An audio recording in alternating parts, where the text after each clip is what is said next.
I've come to see your shark tits again. Did you know that? Did you know? Today I learned. Did you know that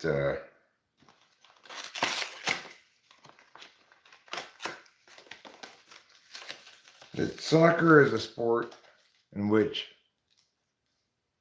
women are betrayed by their first touch in a dangerous area or in a bad area? Betrayed by their touch in a bad area is an expression used a lot in soccer. Like, oh, she was betrayed by her first touch in a bad area. There's no sport more than soccer that talks about areas being bad or dangerous. Oh, she turned the ball over in a dangerous area. Makes it sound as though there are armed militants there or something. Anyhow, bias, personality, intuition, debate, and soccer. Well, I'm beginning with soccer, obviously. But I watched the Spain-Sweden game earlier, and Spain won. They looked pretty good, you know. I'm mostly very impressed with, hello, Boba Fett's upside down smile. So are you frowning or just upside down? And are you frowning, browning, or just upside down?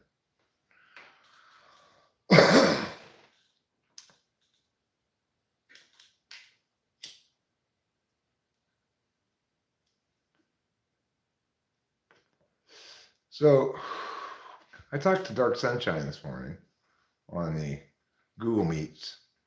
Dark Sunshine, if you don't recall, is an INFJ from Germany. I was anticipating we were going to be making a video together, but he didn't want to record it. He just wanted to chat. So we did. We chat. You like to show your anger by doing headstands? Well, that's a constructive way to show it. Nobody could accuse you of behaving inappropriately or toxically if you express your anger in that fashion.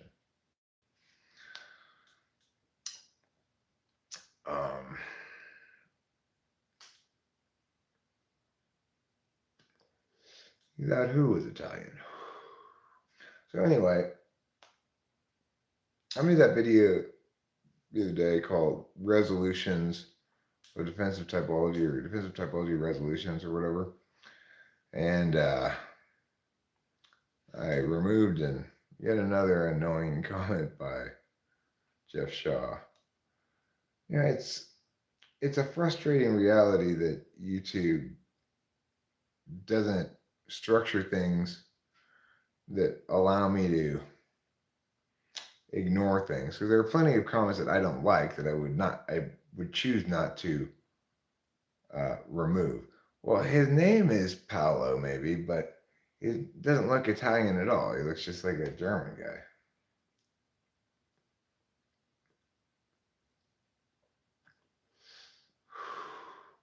Anyway,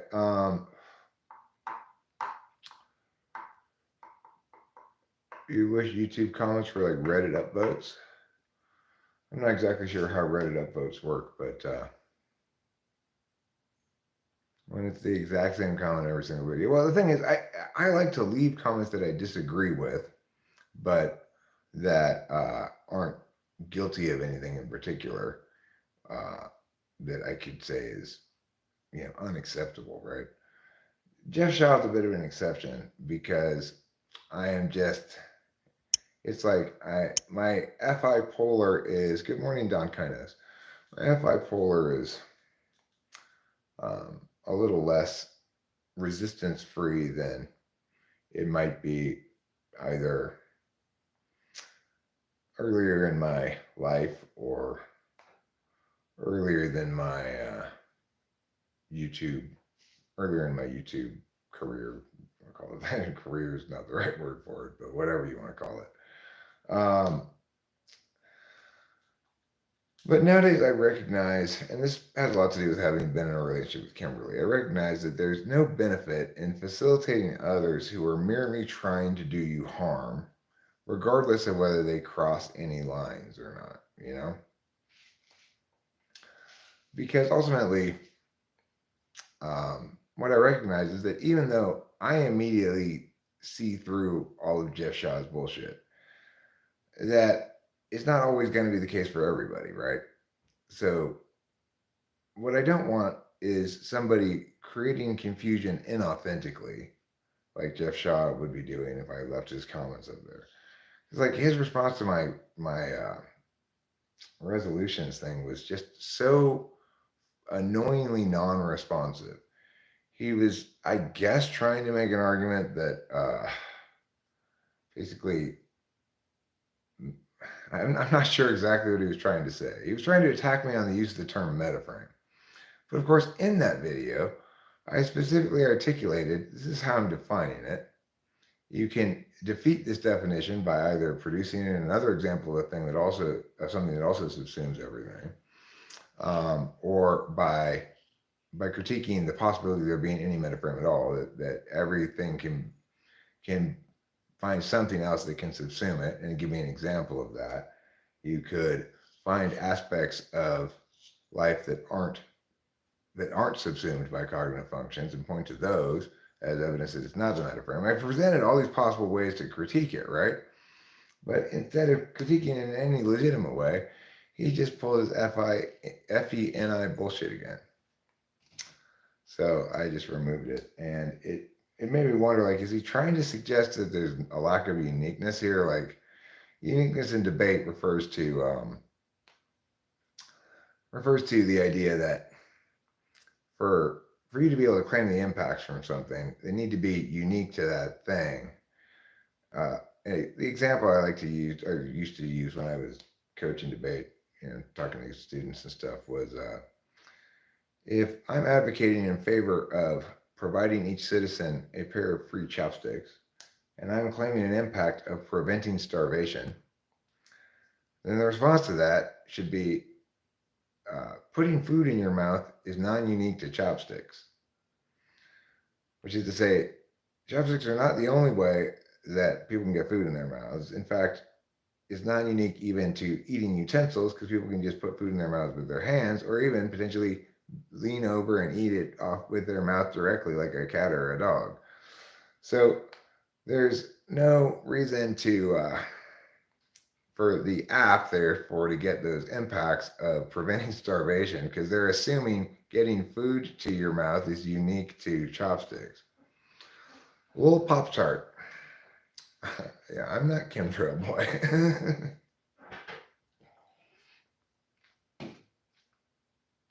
I have a much more, serious and respectable name. Baby Pig Poop Face.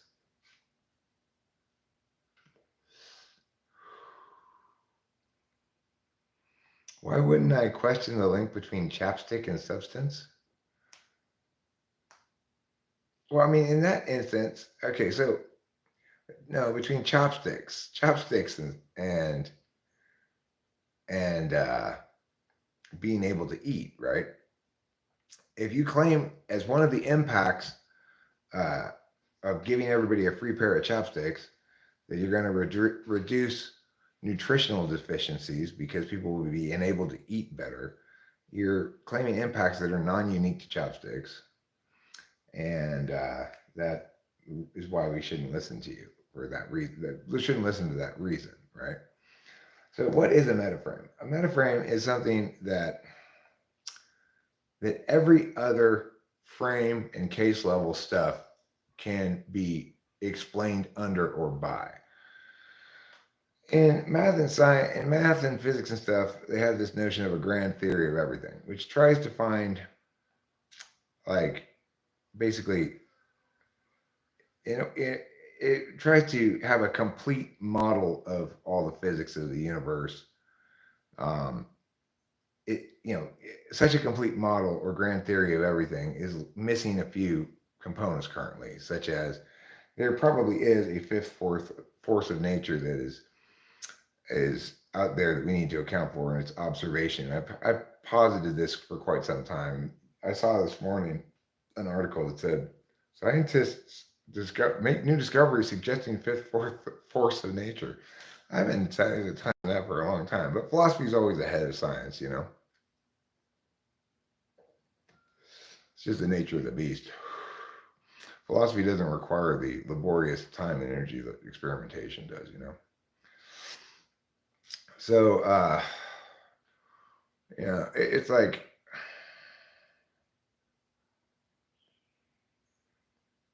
philosophy was way ahead of, say, quantum physics when it determined well in advance, or at least I had determined it, but I'm assuming somebody else figured it out before me.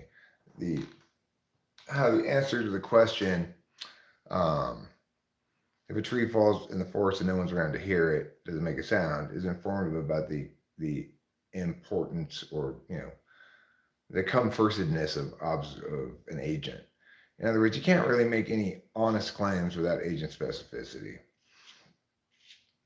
regardless, or accurate. It wouldn't necessarily be dishonest, but it would be inaccurate.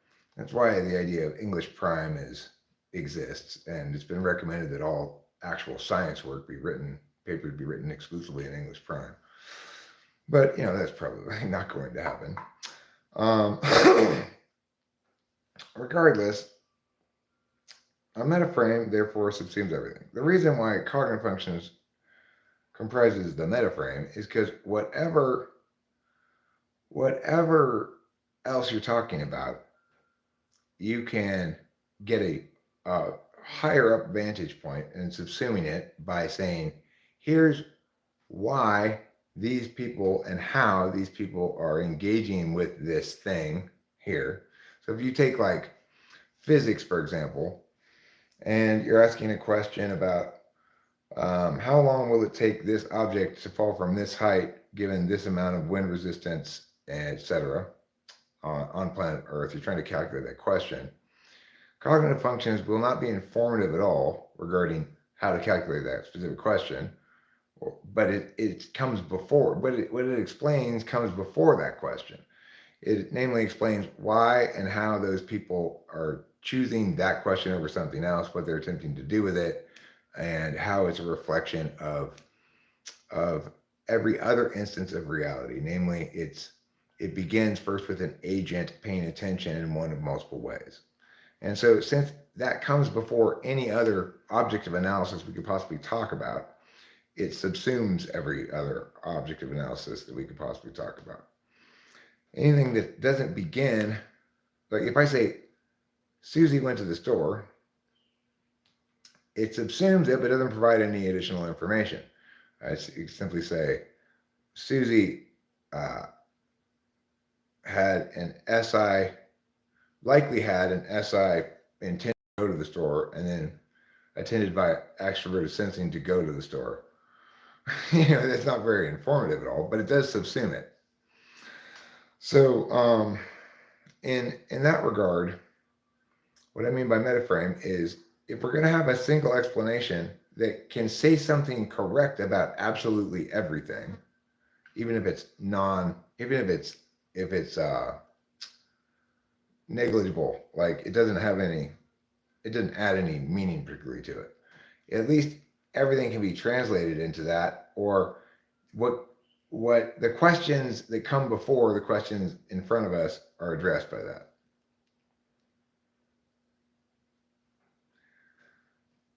No, I'm not saying that a metaframe comprises implicit assumptions about anything. I'm saying that in order for it to be a metaframe, one must explicitly use it as such, or acknowledge that it has the capacity to be used as such.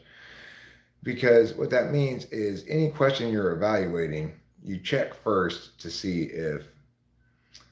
if the problem links from a failure to apply the proper understanding of human beings. Because since everything we talk about, no matter what, or everything we analyze, think about, is either a human experience or the artifact of human action or the artifact of human experience or whatever. So it's not like it's not like if we try to model the universe with, say, determinism, causality. If we try to make causality the metaframe, that's the one thing I can easily think of that people try to make into the metaframe that doesn't work as such. Then you can't explain all kinds of shit. You know, you can explain things in which you incorrectly remove the agent from the equation so that um, so that you can articulate why things happened, but the answer is never comprehensive. So it's like, why did that volcano erupt? Whatever the answer you give is, unless that answer is a complex multitude of factors interacting in um, dynamic, chaotic system ways, then your answer is going to be either so fail to be comprehensive that it fails to do any of the work of a metaframe. It doesn't have to be entirely comprehensive, but it needs to be informative about everything before the question, right? And and that's not informative about anything at all, except that it assumes it's begging the question. It assumes that causality explains everything, and if it can't explain something with causality, it says, well, that's because we're not good enough at observing causal vectors, which is just a complete bullshit cop out, right? So, I mean, nobody should be impressed with that bullshit.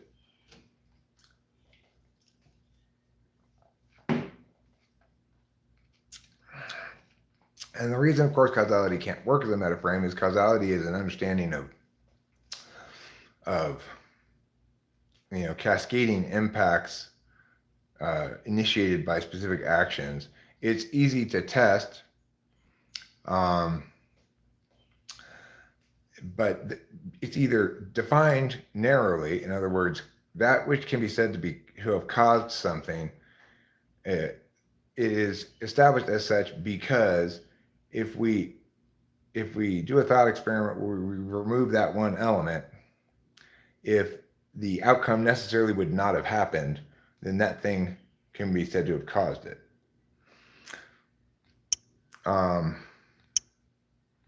That's a fairly weak definition because, I mean, it's only operational. It doesn't provide us any meaning information at all. In order for it to be a metaframe, this epistemological foundation must provide some kind of reasonable justification for necessary preconditions in reality. No, I'm saying that the metaframe explains all other frames. That's what makes it the metaframe, is that all other frames are subject to its jurisdiction. If the metaframe says you've committed a foul here, then that invalidates whatever's going on in that explanation. The metaframe will not have, in this instance, the cognitive function metaframe will not be calling fouls very often on things like scientific theories, right? But it will be calling fouls a lot on things in psychology that try to, like ADHD. It'll call foul on that because it'll say, this is just a pathologization of a function configuration of action types, right? So it's the top level referee. If you're wrong on metaframe terms, then you have to scrap everything in your thing and start over under the right frame of reference. If you're doing certain kinds of things, it's more or less impossible to be wrong under metaframe terms, because if you're not talking about, well, it doesn't necessarily take priority because it's like the Supreme Court, right? Only some cases, let's say an appellate court makes a decision that, yes, this evidence is admissible. The Supreme Court only hears some cases. If they think that's fine, then they're not even going to bother hearing that case. Or if they think it doesn't generalize out. In other words, it's not informative to legislatures about how to write laws, then they won't bother hearing the case even. So the metaframe is like that. Only certain things is it going to bother to chime in on, because only certain things can be wrong because of a lack of agent specificity. When things can be wrong because of a lack of agent specificity, it's going to always have something to chime in on it. But regardless, even things that are right and don't have an issue of agent specificity, things that are evaluations or explanations of stuff that doesn't have independent conscious agency, right? Like how why the sand dune in the wind keeps collapsing, like measuring these various physical vectors and inanimate objects. That stuff isn't making claims that require for correctness the inclusion of the agent observing and stuff. So it's possible for a frame to fundamentally disagree with the metaframe and not inherently run afoul of it. Um, but uh, but it's like if the metaframe were to be applied to something that disagrees with the metaframe, and for which that disagreement is a load-bearing disagreement, then um, the metaframe would invalidate it. But simply a person who doesn't agree that cognitive functions are correct can make a whole set of arguments about something and not ever run afoul of being incorrect because they don't have the right frame, because they're not doing work that requires an explicit understanding of that frame to do that work correctly.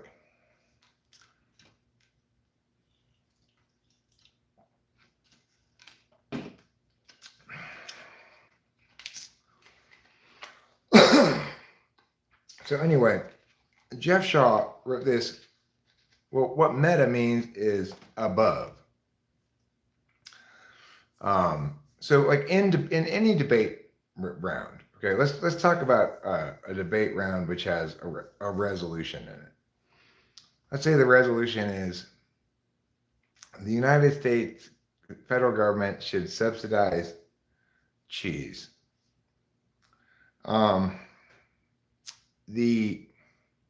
There's automatically, anytime a statement is made, if that statement comes up for dispute, is disputed in some fashion, then three frames are automatically made. There's your meta frame, which is what we call pre-fiat in debate. There's your frame, which is ground arguments, definitions, criteria, etc. And then there's your case level stuff. And this is implicit in every statement anybody makes. Anytime I make a statement like this one right here, I am creating three levels of framework automatically, which is the metaframe, pre-fiat, the framework, ground arguments, and the case level, post-fiat. Fiat refers to so let's say I'm in Congress and I'm advocating in favor of this bill that the U.S. federal government should subsidize cheese. I don't have to. I'm a debate coach. I'm a professional debate coach, or I was for a long time. I'm mostly retired now, but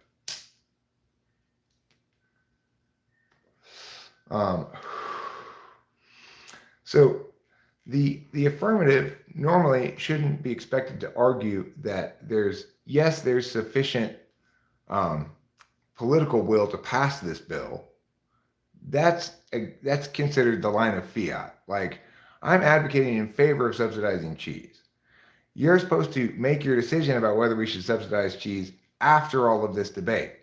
So saying that there's not enough political will to pass this bill is not a good reason for us to vote no on it, because in fact the debate is supposed to determine whether or not we should pass it or not. So that's where the line of fiat is. You can't argue that there's not enough political will to pass this good idea as a reason to negate the good idea's goodness. So in a debate round, let's say I want to argue a ground argument, which is the middle level of framework, on the cheese resolution.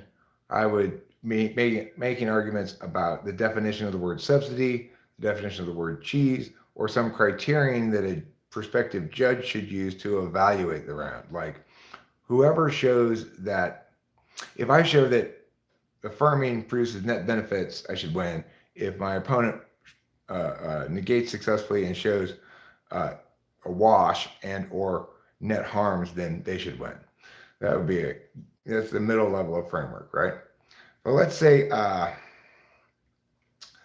the neg says we should definitely vote neg because the resolution is it's never good to affirm a resolution with the word subsidy in it, because the word subsidy has been abused so much by political talk that people don't understand the distinction between a subsidy and an excusing of tax liability. So let's say I make that argument. Well, that's arguing pre-fiat. I'm saying he never had a chance to win this, or he can't win this for reasons other than what he said specifically. Anything other than what he said, and I say he can't win this, then that's arguing pre-fiat or a critique. It's at the metaframe level. Another example of a critique that's at the metaframe level or pre-fiat is to argue that because you called me a racial slur during the round, you should lose the round, because it's more important for us to prioritize civil discourse than it is to prioritize fairly judging the flow on the round. So even if you see him beating me on the flow in terms of both impacts and or legitimacy arguments down here, framework or case level, he should lose anyway, because up here, meta framework level, the ultimate goal of us having this conversation at all is prioritize civil discourse, something like that, you know?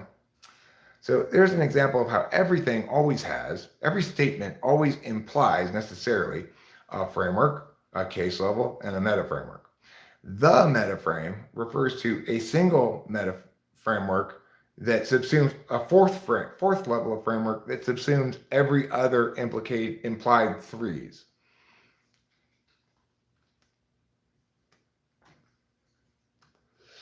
So the meta framework would subsume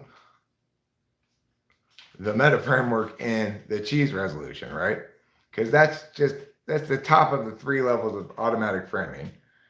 But cognitive function subsumes it and says, here's why you are doing such a bad job of debating this topic. And why you will never be any good at this.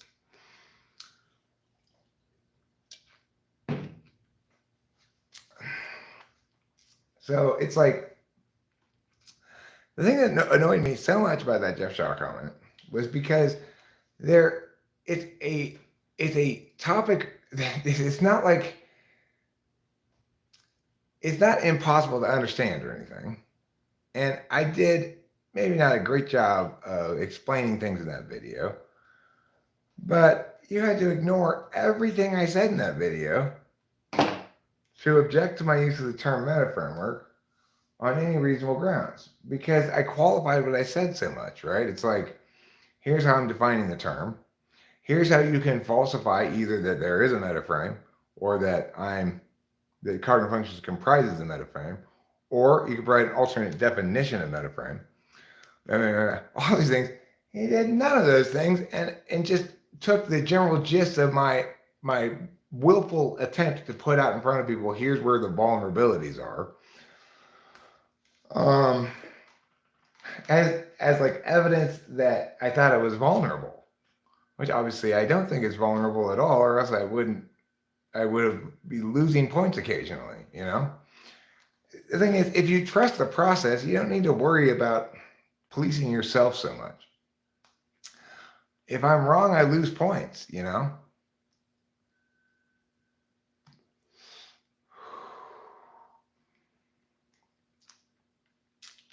Well, frame's not exactly it depends in which field you're using the term, you know?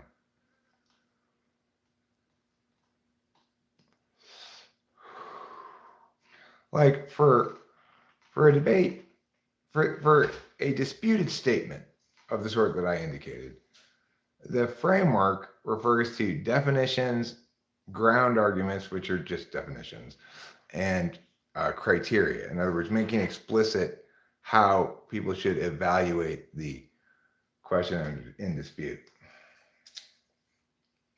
without actually making any arguments yet about the case level stuff. Interestingly, a lot of times people in debate, coaches, debaters, they neglect framework. It's because they take this strategy with it. They're like, I'm going to run a super basic, simple framework like, um, I'm not going to define any terms, and then they'll say, I reserve the right to provide counter definitions if I disagree with my opponents. There's nothing wrong with that approach. I like that approach, actually, because why bother defining shit if it's not going to be in dispute? Oh, you're lunch gaming? I am. Oh, I'm so glad. Can I give you info? Sure, but I'll tell you what. Before you give me info, you have made me jealous. Talk to these people for a minute. I'm going to go get my bong top. Oh, good thinking. Hey, everyone.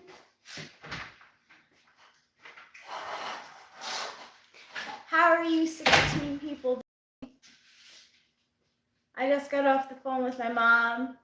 I've been talking with my sister, Kat, a little bit. So it's been a productive, busy morning for me and for Eric, too. What are you guys up to? How is your day? I want to know.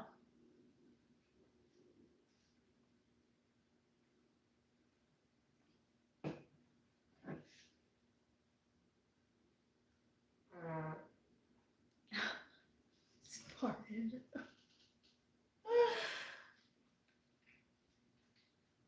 To brush my teeth.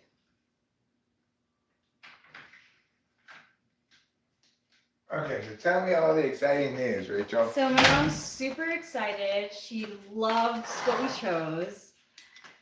So not only is she paying for, she and my dad are paying for the lodging, but they're also paying for like food and Are they giving us some dinner, cash too, or whatever? Dinner and because it's ballet only, so they're paying for the ballet too. Oh, great! Yeah. Fantastic. Yeah. So that'll be a very magical Christmas, I think. Yeah, I think so too. You know, we're going to the Ahwahnee Hotel in Yosemite National Park for Christmas Eve and Christmas night. And you know it's just going to be all super Christmas decorated.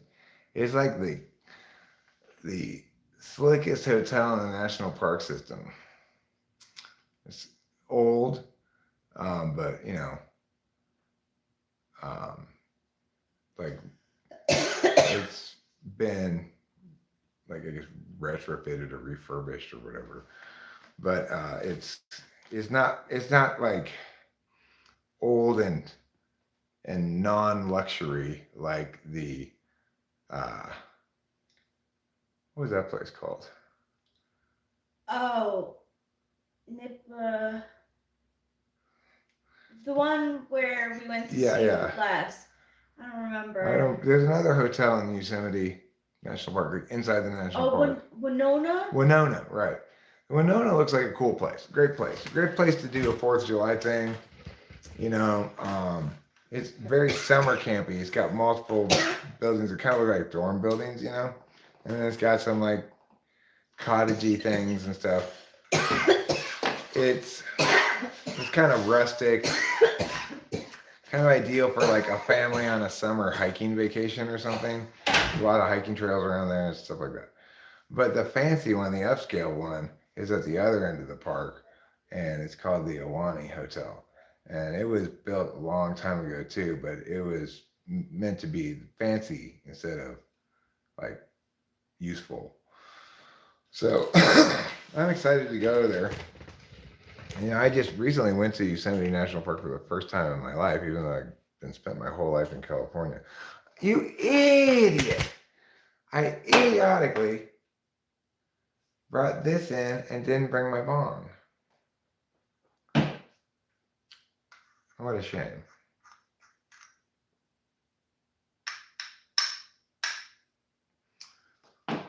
So, when I was talking to Dark Sunshine today,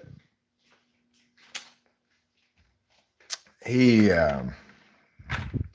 he was asking me about some debate stuff, and I told him I might make a video where I go over a bunch of debate terms. I've got documents and stuff like that. I could make one. I'm sure there probably already is one, but I could make it again, you know. The thing about that is if you want to even begin to understand like how adversarial discourse should go and how it can be productive in understanding things, then the first place to start is to recognize that in any given instance, somebody's affirming and somebody's negating, and that's determined by who's advocating a change in the status quo. So sometimes a negative can be an affirmation. Like I negate evolution, but I'm affirming because I'm advocating a change in the status quo since evolution is the status quo. And there are different burdens that each side has to meet. It's a lot easier to successfully negate something than it is to successfully affirm something, as it should be, as it has to be. Otherwise, we'd be overrun by bad ideas that weren't satisfactorily negated. You know, we have to default to any idea that doesn't meet its burden to affirm, we default to negating. Otherwise, all of the whole world just goes up in smoke. That's a necessary precondition of being correct about anything, is that we always assume that it's a big, bold, and important undertaking if you're going to affirm something, and it's not something for the weak of heart, right? Affirmations require a great deal of good justification for affirming. You have to sustain on all the stock issues, plus withstand all negation. So all the stock issues are just, it's like inherency first. There has to be an actual problem in the status quo and a specific barrier to solving that problem in the status quo that you've articulated and that your plan or advocacy overcomes. Otherwise, there's no inherency and we shouldn't even listen to a fucking word you say.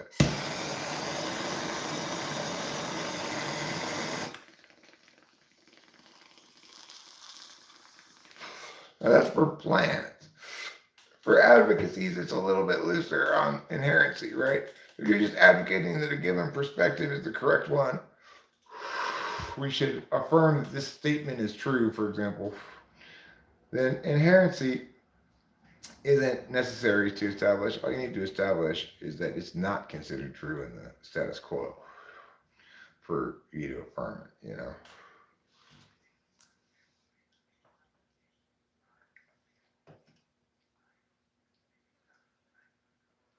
Do you want to have that conversation someplace else?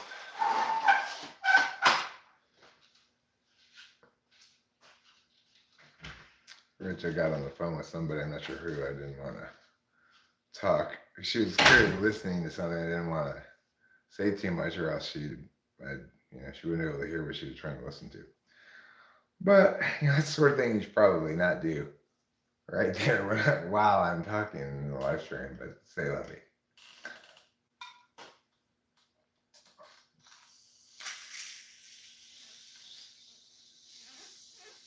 You dirty rat.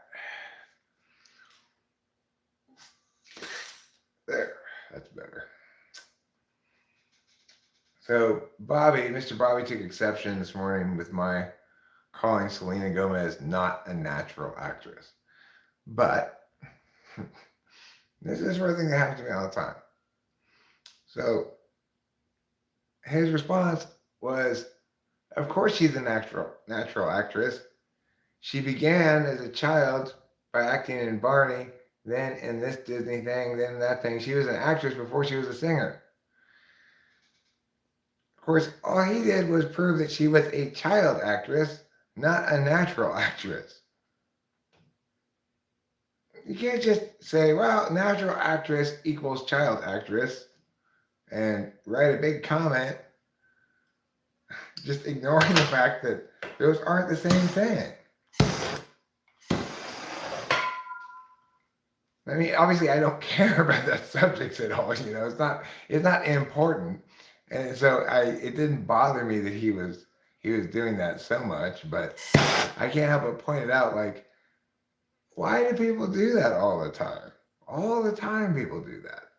I say one thing, and they just pretend I said something different.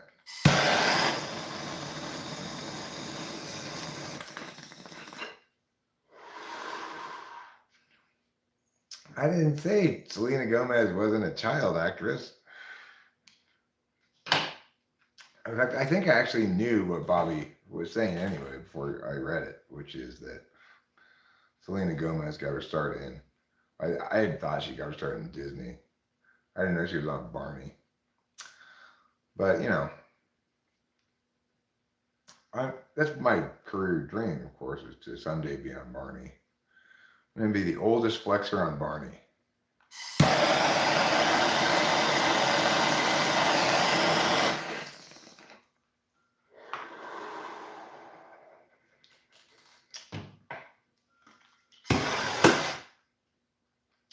Cause I like red. It's the color of an apple. Orange. It's the color of an orange. Yellow. It's the lemon in the fabulous sun, sun, sun. Green. It's the color of trees and lots of things that grow. And then there's blue for the sky. And purple, that's the color that's fun. Fun, fun. And when you put them together, what do you get? What do you think you see? Well, it's a rainbow, and it's a really magical one. Boop, boop. It's a Barney song. It's a great Barney song. That's Barney's best song, I think. Pretty sure that's his best one. As he got into his later years, he got a little experimental with his stuff. Like, there was one season where instead of having regular songs with nothing but experimental free jazz, ratings dropped substantially, except among ESTJs, for whom ratings skyrocketed. Some of the ESTJ children are like, oh, complicated and bad. I want to listen to this. It's fancy.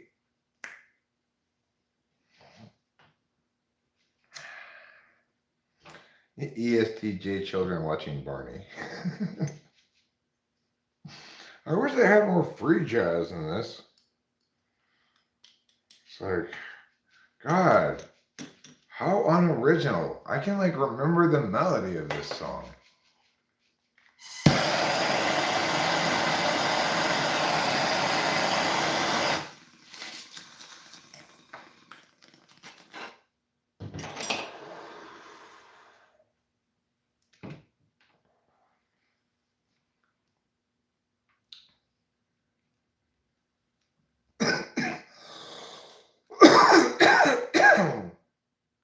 I like to laugh, and when the sun is out, I've got something I can't laugh about. I feel good in a special way.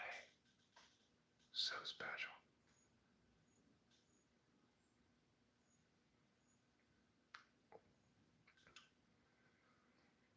The Barney popcorn song is really neat. It's fun to make, it's fun to eat. I do have a perfectly memorized Barney song, but it's not because I watched it so much or something. It's actually because I learned how to play that song when I was a substitute teacher, and I'd go into classrooms with children. Hey, it's DDX098. I remember you. You're that INTJ lady.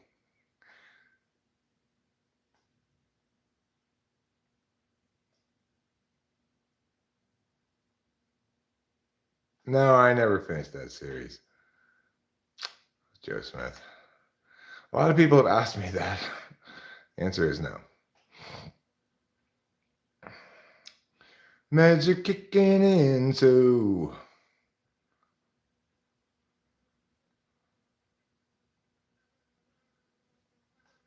Yeah, well, scientists scientists have this notion of a theory of everything. Um, but, a theory of everything generally refers specifically to a physics theory of everything.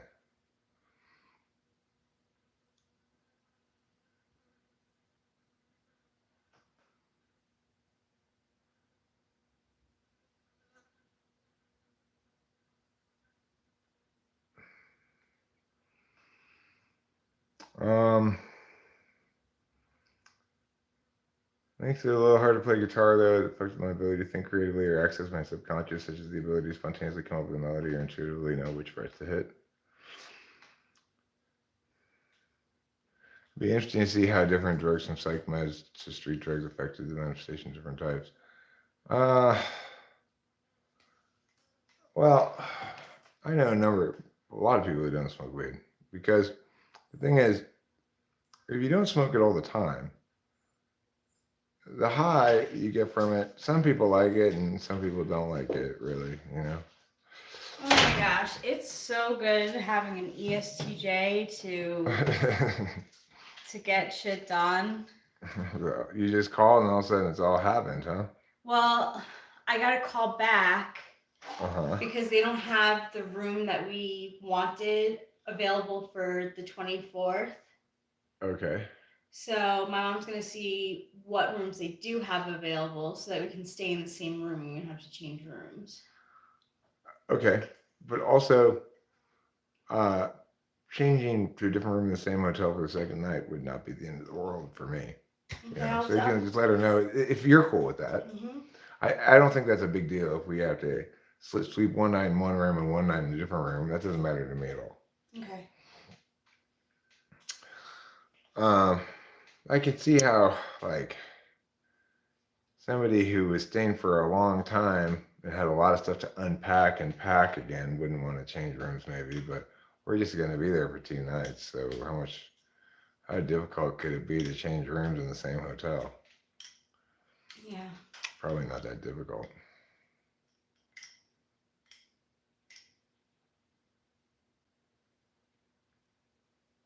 I used to always like the heavy highs, and then I started hearing voices, and that was that for me. Well, maybe you were just sitting at a park or something, and people around you were talking.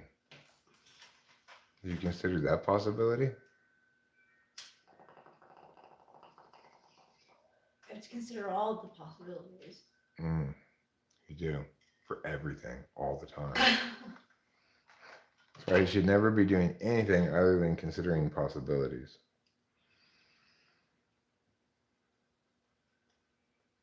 But Rachel's went and concretized some shit this morning. She's got an occasional thing that she thinks, I want that. Like, I know she wants this trip to the hotel in Yosemite. And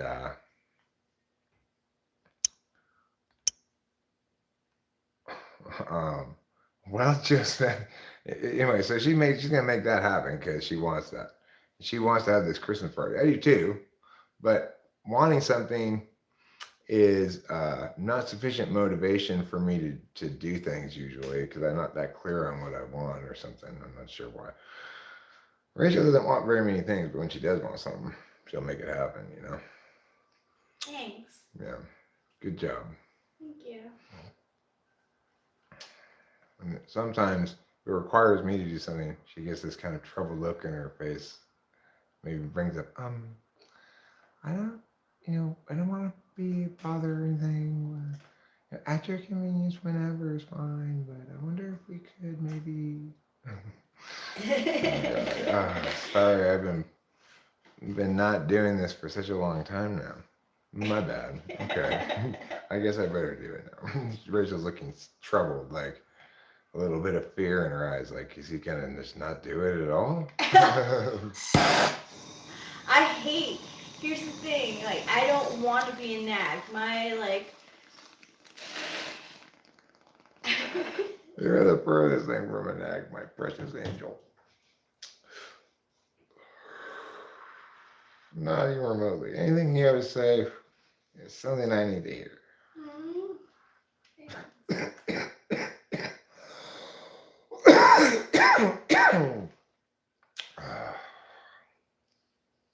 Well.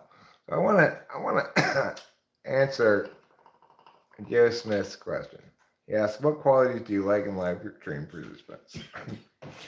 Well, Joe Smith, much to my surprise,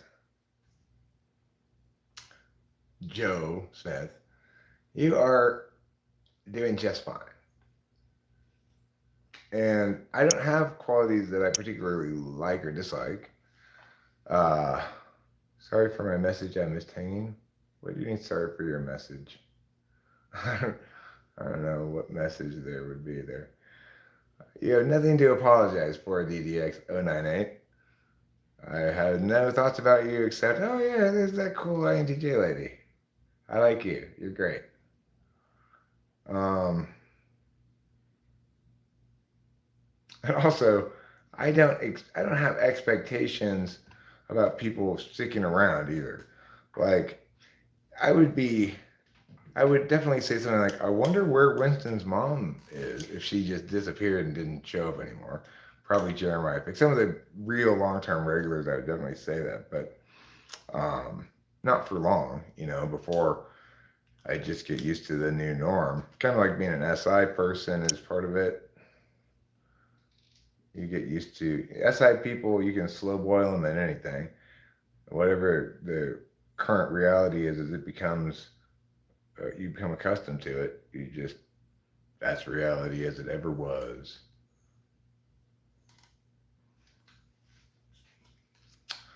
Um, so, anyway, what qualities do I like in live dream participants? Well, I like it when people ask questions, um, or bring up interesting topics potentially. I don't like a lot of like provocative fightiness, but I put up with a fair amount of it, at least from some people. I just leave it at that. Some people, um, because I believe fundamentally in people expressing themselves with words, even if they're doing a terrible job of it. It's better than expressing yourself with your fists. You know.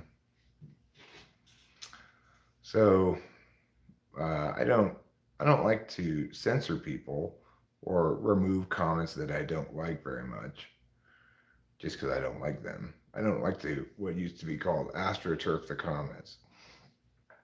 But YouTube has like changed subtle details about how it interfaces the creator with the comments on the back end, such that it's constantly encouraged me with every comment either to love it, like it, or remove it, or I have to respond to a negative song. I read that. Yeah, I read the last word of Kara's comment and it just entered my brain and took over the thing I was saying. I have to respond to a comment I don't like for it to leave the non-responded to section. Well, lately I've been removing Jeff Shaw's comments because I see them purely as an effort to do me harm, and that I need to remember that not everybody is going to evaluate them with any kind of rigor or understanding of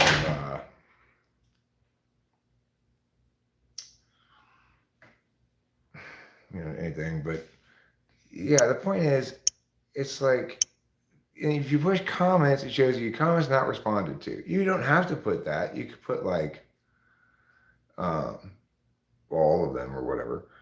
But it defaults to comments you haven't responded to, and that's what I use to keep track of new comments. But if you thumbs down something, it won't go away from there. There's no ignore button or say, I see this, I don't want to respond. I don't want to respond to it. I don't want to love it. I don't want to like it, all of which would make it go away. I do want to thumbs down it and or ignore it. So how can I make it go away now? I have to respond to it with words. I'm trying to ignore it. How can I ignore it when I have to respond to it with words? So YouTube's forcing me to what I ended up doing, I ended up loving comments that I don't like so that they will go away.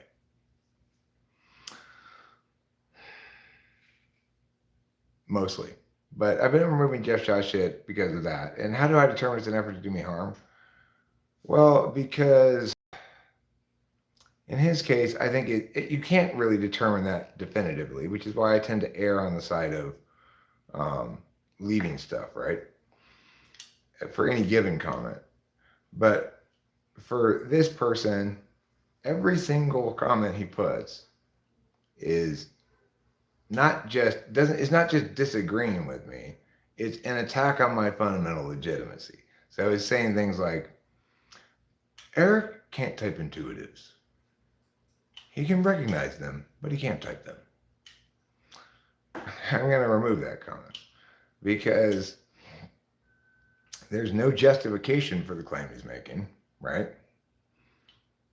There's no justification for the claim that I can recognize intuitives. There's no justification for the claim that I can't type them. There's just this bald assertion of Eric lacks legitimacy. Most of his comments begin with things like, this is why you cannot grow, Eric. Shit like that, you know?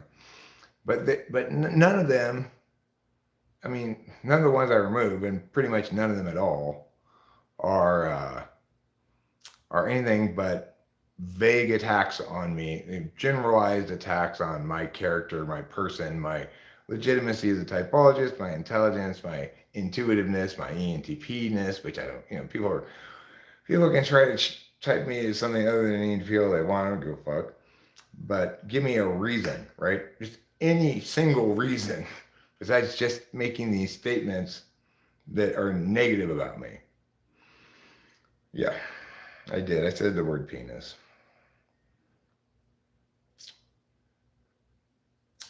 Well, it's probably because I have one. I have my own penis. I don't know if you're aware of that. I don't have to share one with anybody.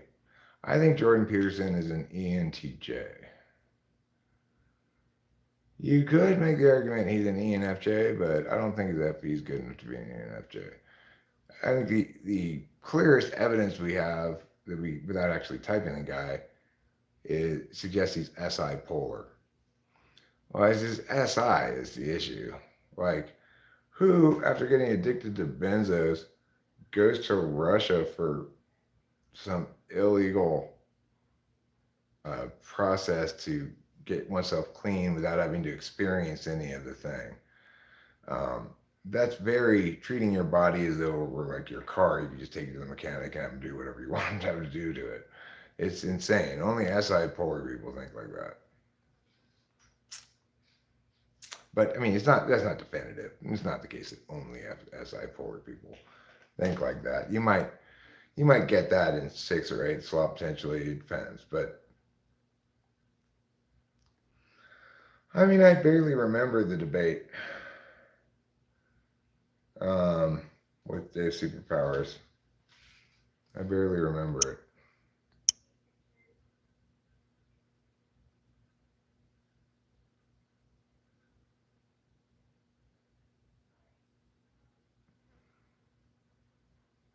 I wouldn't call it an FE culture, but if you take the word FE out of there,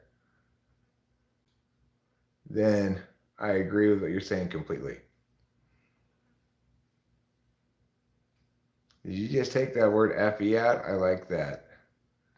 I like that sentence a lot. He has a certain culture he wants and then illegitimately subordinates bad TI to his desired culture. I mean, his TI is not terrible. It's just his NI notion of things that are holistically so and informative are not holistically so and do not inform. What are your thoughts on your debate with Dave Superpowers? I don't really remember it very well, but I'm sure I do. Debate coach, I found myself or I guess because of being a debate coach, I found myself unprepared for the haphazard buffoonery that passes for debate on YouTube.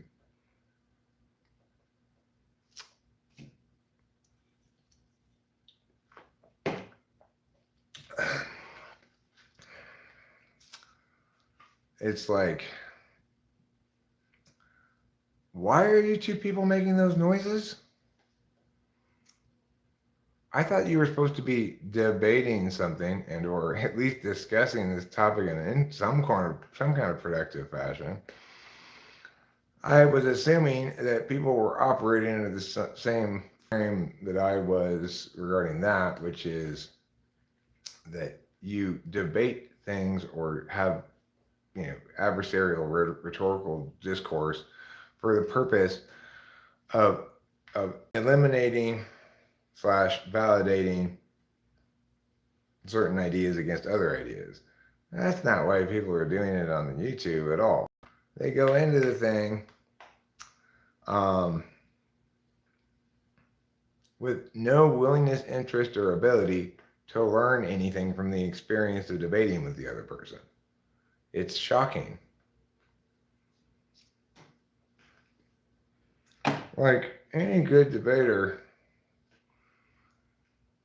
anybody who's not even a good debater, any good thinker, if somebody else goes, man, but man, you go, oh, okay, well, you're right about that. If they're right, you're honest, right? And then you go, you're right about that, but that's non-determinate, and here's why, blah, blah, blah. You put a bunch of other shit around, it's fine, whatever. But you don't just ignore the other person's correct pointing something out as though it hadn't happened. You just shift ground onto something else. That's just normal status quo MO around here. On YouTube, people have no idea how to have any kind of productive language exchange that does any kind of intellectual work at all.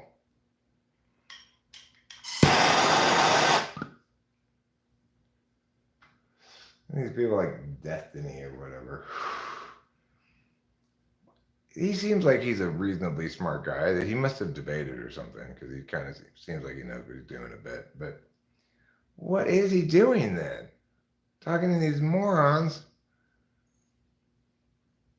Like, at no point saying, hold up.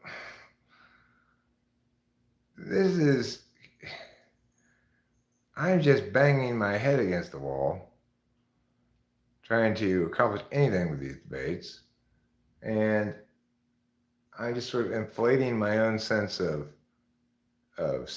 significance for no good purpose, because no real intellectual work's being done, because it's one person who can think and the other one can't. I haven't watched a lot of that guy, but it seems like he's at least sort of competent. Or maybe I'm thinking about somebody else. I don't know. The guy who like debates idiot ESFPs and for reasons unknown. That guy. What's his name?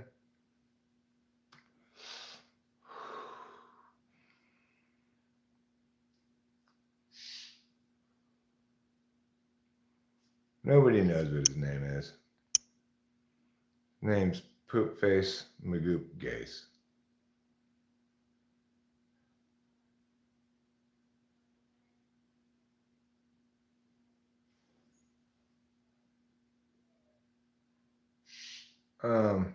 No, I don't go into debates trying to learn. I go into debates with the default that means if somebody makes a correct point, I calculate it on its merits. I don't pretend not to have heard it. In other words, I go into debate knowing that to the extent that I don't win every single point, every time I lose a point, I will learn something unavoidably. I don't have to decide to do that. But that's because I have the default disinterested calculus. I'm like the most capable disinterested type at being disinterested about that kind of stuff. Okay, I have to ask you. So we have a classic hotel room in the main building, the 24th. We have to change rooms on the 25th.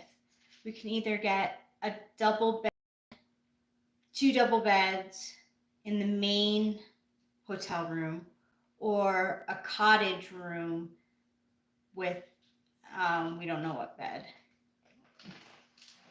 I mean, do you? I have a small preference, but I don't feel confident that I have sufficient reason to have a preference. Do Okay. you have a preference? Not really. Okay, because my small preference is for the two beds in the main hotel part. Yeah, Where that there's kind gonna of be is the my decorations and stuff. the decorations, and we don't have to move as far. We can stay Right. in the hotel. Yeah, I like that idea. Okay, all right. All right, so we're on the same page. Yes, thank Okay. you. We both are so hesitant to say what we actually want. Well, because like, it really doesn't. It really Right. when it comes Because- down to things, it's just for me, I see it as being easier to stay in the same. Let's do that. Okay. And then also we'll have separate beds the second night, so we'll probably sleep better. Yeah. We'll have sex the first night, and we'll sleep well the second night. Exactly.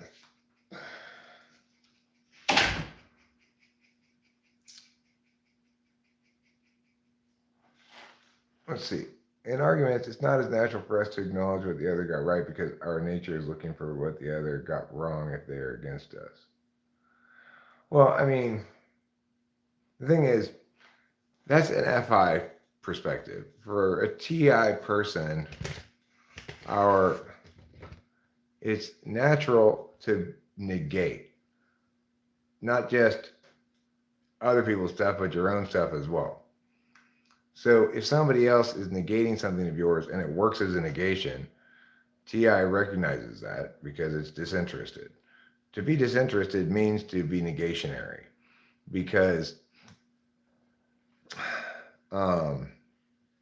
it's never a good idea to do something that's being advocated that doesn't meet its burden to affirm. We should always default neg.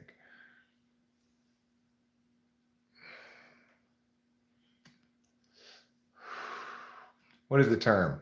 Tomato canning?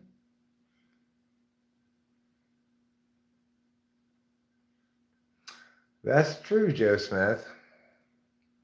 I'm surprised to be hearing correct things out of you. TI and FI do both critique, and TE and FE both construct, but more correctly interface. But because you just made your YouTube channel like 2 days ago, that doesn't normally coincide with somebody coming in and saying and being a productive participant in anything, right?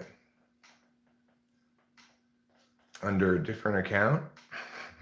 Were you watching things on YouTube under no account somehow?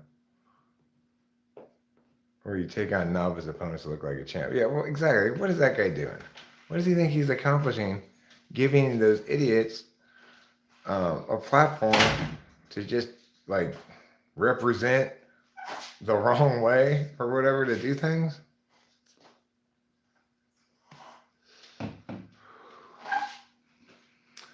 Eric, the pop start's gonna expose me. I'm an INFJ. I have a long-term NI plan to disprove MBTI by pretending to be an ENTP and then taking off your mask once I hit 1 million subs. That would be sneaky of me. I'd have to be quite an actor. I'd have to also have a very long-term plan. Like I must have envisioned the curve on this going like this. Whoa! Oh, I missed the camera though. After 13 years, you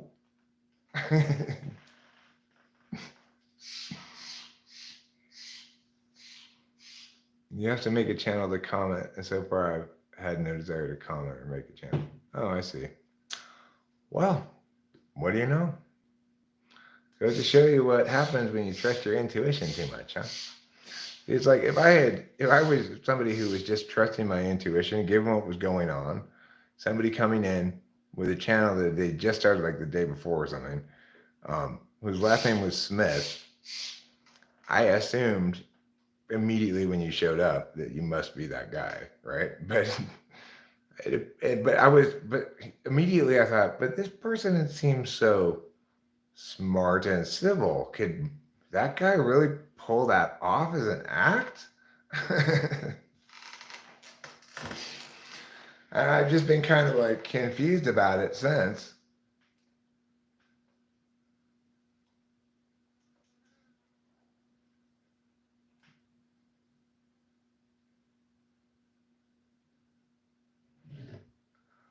I mean, the thing is, regardless of what you want to say about Joe Smith, whether he's somebody else, sock puppeting or whatever, he's doing a kick-ass job of being a great live stream participant. So, kudos to you, whoever you are, for whatever reason you are choosing to do a kick-ass job. Nevertheless, you were doing one, so good job.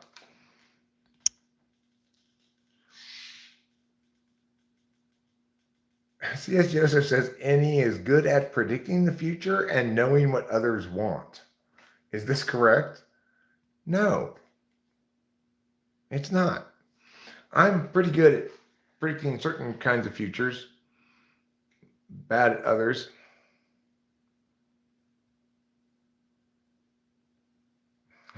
Little Pop-Tart is Joe Smith? Is that now? I don't know what to think.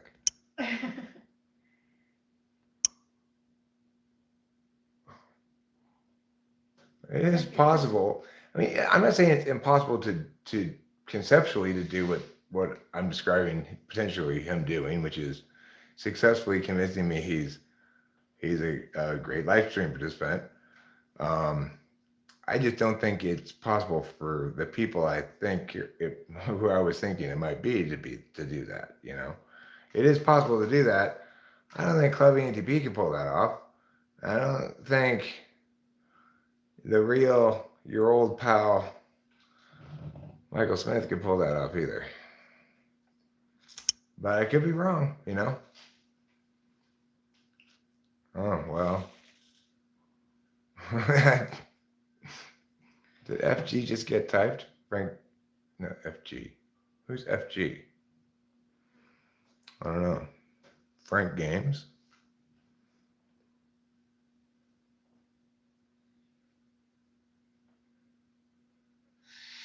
And also, you're both dating Lois Lane, Joe Smith.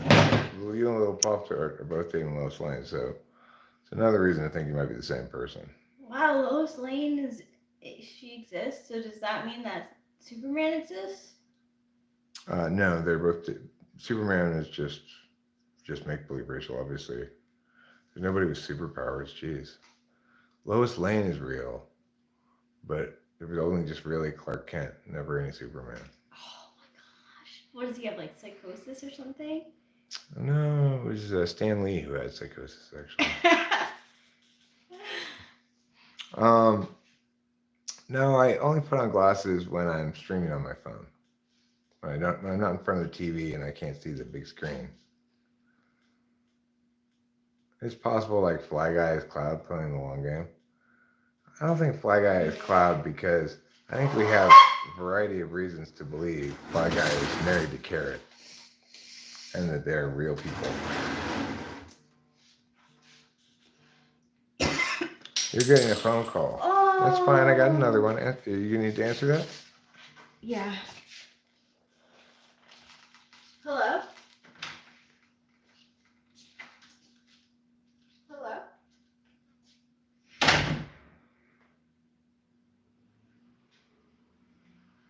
It's a little something I call Rachel answering the phone. Eric, you're not an ENTP. Okay, what am I? Am I a 52-year-old man living in California? Can I make that claim? Am I your own personal hero? Do heroes work here? This is one of the questions I want to ask. I'm INFJ, huh? I don't think anybody's ever accused me of being an INFJ before. So That's new.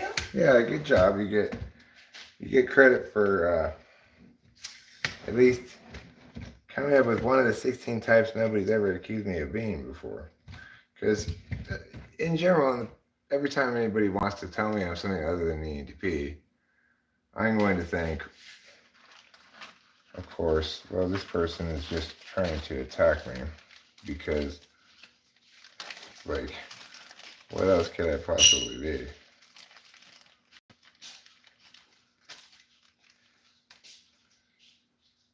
All right, Rachel. Yay!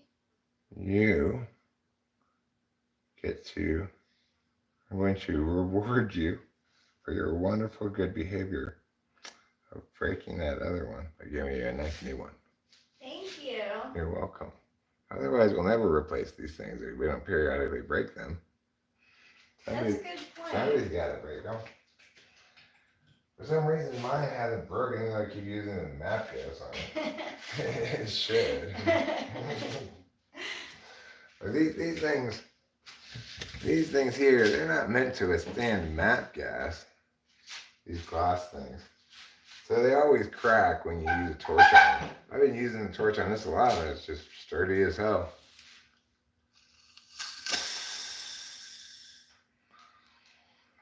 What are you usually mistyped as? I mean,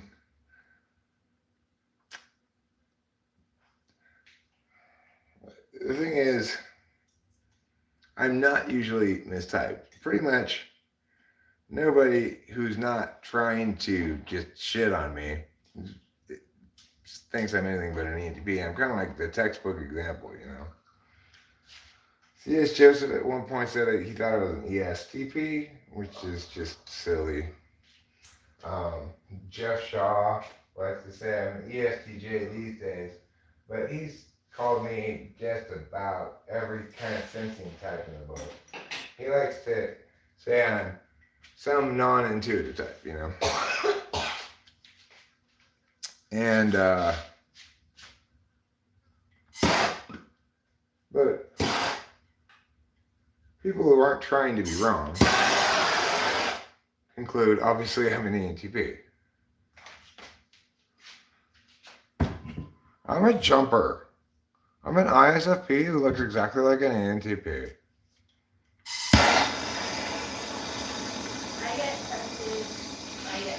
I get called ESFJ most of the times. Whoever calls Rachel an SFJ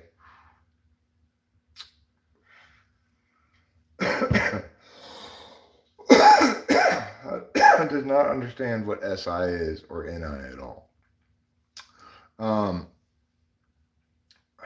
What percentage of the people in the typology community do I think are intuitives? I have no idea. I just know that I trumble bubble. That the online tests vastly over-indicate intuitives, because when you tell certain types that they're special type A, B, or C, ENTP, INFJ, INTJ, most of all. When you tell people they're one of those three types, if they're some other type, I don't know which one it is, which ones they are, but if you're a different type than those three types, in a certain way, you'll buy an extra report on yourself because you're this rare type, rare and important type, or whatever. So that's why the online tests, they type over-type people INFJ, ENTP, INTJ, because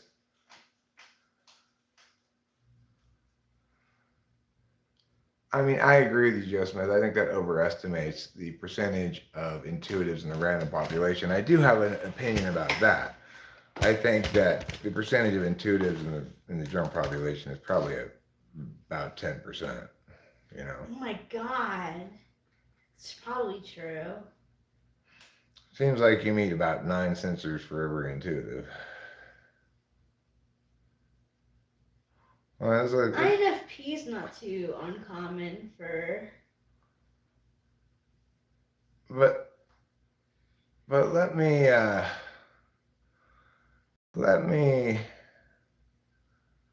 what was I gonna say? Um, let me go over like my friends,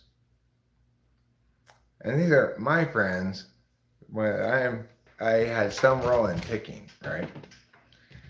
Matt and Corey are intuitives. Liz is an intuitive. Um, but like Dave and Roger and like all the other people I can think of that I've known that were friends, and there's quite a few. Leaf, John Goodner, um, Laura Levin. Bailey? Bailey's an intuitive. Cameron. Oh, yeah. But given the fact that even though I'm an intuitive, I'm going to get along in general. I'm going to find more connectivity with other intuitives, with the exception of like ISFJ, you know, maybe ESTP to a lesser extent. ESTPs and I don't really have a lot in common. No matter how much Delilah and I adore each other to death, I can't remember. It's been weeks since I talked to her. So that shows you with a couple of F polar people. I actually have a question for her. I want to know if Zuko is a swiper and if she has any, like... I doubt it. She had him since he was a baby, so. He does give her scratches. I'll ask. Yeah, sure, just ask her. I'm sorry to have spoken for her or presumed to know what the No, answer I is. think don't you're know what right. the I answer is. think I just want to get him a toy, and I don't know like what sort of cat toy it's called. Like a thing where they can swipe at. Like. Oh, yeah, I know what you're talking about. I don't know what that's called either. Foxy Gamer FGF. I'm an INTJ, studied cognitive functions to confirm my typing. Well, you know what? I like that that explanation, which I I put more weight into than some online test and or even being typed by somebody other than me.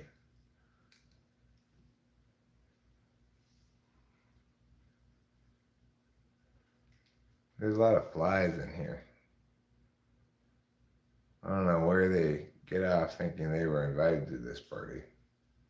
I know. Makes me want to go inside the house. Yeah. I'm just gonna smoke one more cigarette, then it's time to go inside the house. I've got these little tubes, a couple of little tubes. Look at these little tubes. Do you like little tubes?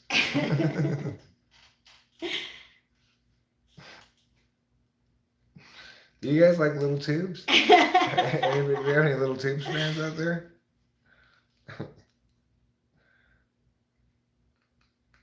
God knows I do.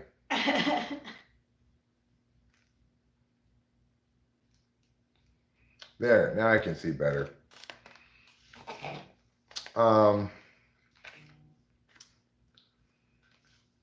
So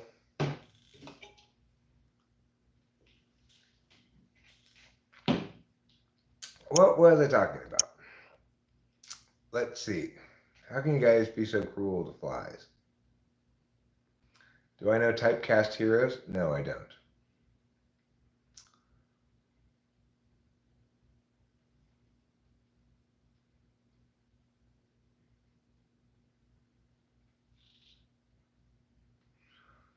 I tend to not like being boxed in. Well, yeah. It's either because SI above. I mean, there's a few different reasons why somebody might not want to be boxed in, you know? Like SI types, SI1, SI2,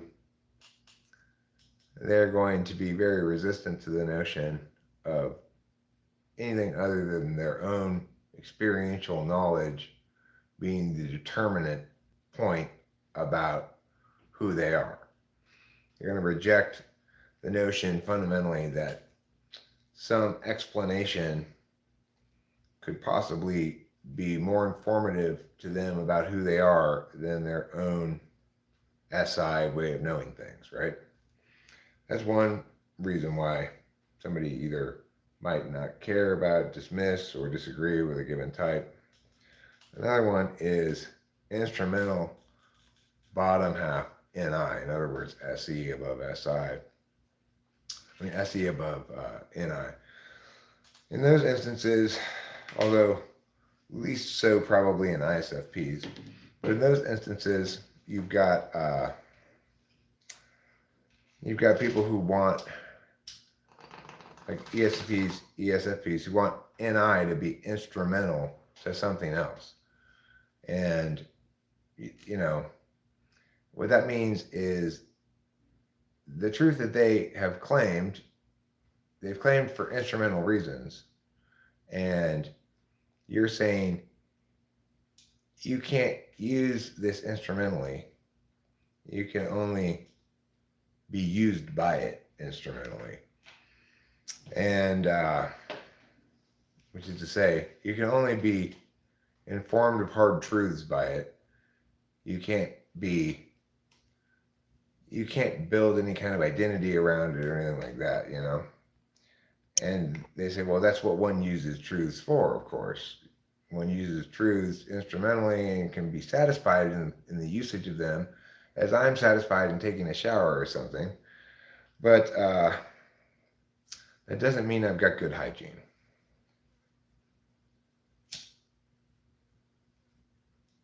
There are names for each of the 8 slots. I call them dominant, second or tool function.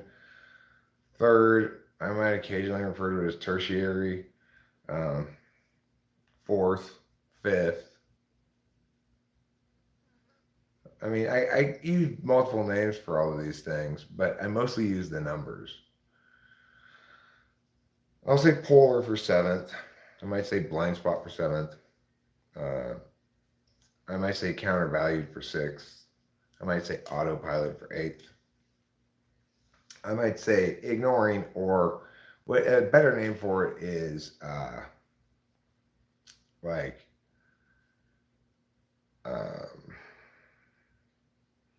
objectively validate.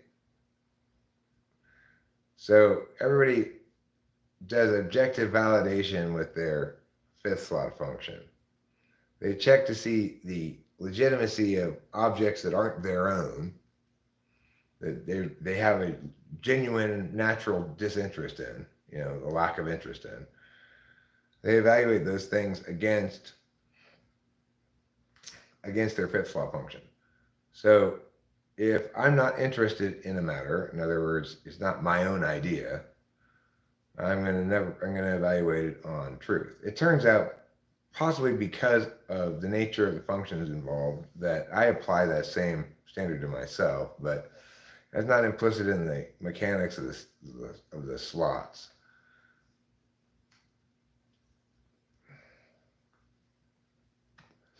I mean, ESFP, ISFJ, potentially. I'm sorry, that's answering a different question for ISFJ. Forget ISFJ. ESFP is the one that most comes to mind. ISTJs, I've seen do it as well. I've seen an ISFJ do it before too, like be stubbornly insisting she's an ISFP, even though she's clearly an ISFJ. But it doesn't happen all that often. It's not just a typological thing. It's not like every type is going to use personality type incorrectly to try to build some identity around. Instead, it's like it's going to mostly be instances of that type who have, you know, other identity stuff going on, because it reflects a a lack of self-knowledge in some way that isn't implicit to any type necessarily. Now I'm talking specifically about somebody insisting they're a type they're not over time, right? You said something interesting about being offended. What type would be offended if someone told them they're being annoying or loud? Well, I don't know if offended is exactly the right word, but would get defensive. The answer would be eighth slot. Yeah, eighth slot. It would be either ESTJ or ENTJ. They'd get defensive. Those two types would about any kind of FE critique. And if you were to critique an INTP on what they want, like if they have a clear expression of what they want, and you go like, well, why would you want that? Or you shouldn't want that. Like, let's say they're getting with this super toxic girl. I mean, nobody wants to be critiqued on that. It's too charged of an example to use. But regardless, they don't want their FI choices questioned at all. Instead of being a place of least resistance like it is for me, it's a place of instant defensiveness. So I don't like having my SE challenged questioned because that's a place of instant defensiveness. It's like, I know already that I'm not achieving there. And I don't want you to hear about it because I can't really, I have to let things go the way I let things happen instead of just trying to force myself to be something else. So with eighth slot in particular. So it's like you have the kind of acknowledgement implicit in fourth slot that you're, yeah, okay, I suck at this. And you've got a deep-seated sense that you can't mess with that thing. Like, I can't mess with my SE. It doesn't work to try to mess with it, and it's perfectly balanced as it is, even though it should be balanced differently. But therefore, don't fuck with me about that. That's how eighth slot is. Yeah. I call it autopilot. And therefore, you can imagine if, like, the co-pilot on a plane starts fucking with the autopilot, the pilot going, don't fuck with that, right? Like, that's not for us to fuck with. We only use that during certain times. Don't fuck with that now. We're flying in a time when we don't use that.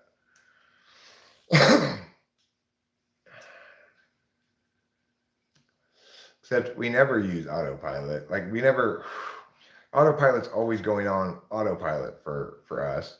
And so when other people try to grab hold of that plane steering wheel at all, you go, don't touch that. It's doing its thing.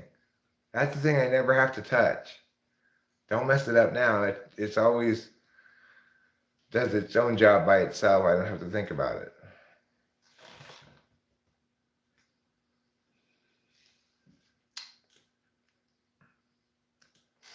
All right.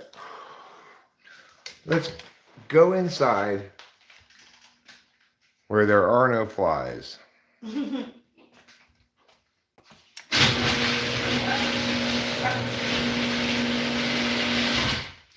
going inside where there are no flies. Listen to this. Karma's pimp is something of an expert on Lou DeFay. Really? No, that's not really what he said. He said he's an expert on the Fae, F-A-E. Oh. I was just assuming he was talking about Lou DeFay. We've not called her that before, but I think I'm going to in the future. What's up, the Fae? Ooh, I like that. You're not just you don't get an indefinite article, you get a definite article. The. Can you clarify objective validation and counter value? Well, by objective validation, I mean, like, it's how you validate stuff that isn't linked to you personally at all. So like if I hear a song and I have no interest in it. It's not my song. It's not the song of anybody I know. Um, there's no resistance to. I can't even see the people. I'm just hearing it, so I can't see the people at all. There's no reason for me to like it or not like it, except its quality, right? Now, some people might, if you have fifth slot SI, you're going to know objectively about that. In other words, know about objective data, is what I'm saying, that you don't have an interest to. You're going to know with your SI. So, what kind of songs are you going to like most? Ones you've heard before, if you have SI fifth. It doesn't mean you have no room in your life for new songs, but you're going to probably, uh, you know, continue listening to songs you heard a long time ago based on the fact that you started hearing them young more than on the fact that they're good or bad. NI fifth is going to throw away everything they listened to when they were young if it's not actually true. And for if you have FE conscious, the combination of that with NI as an absolute value uh, means you'll be correct about art.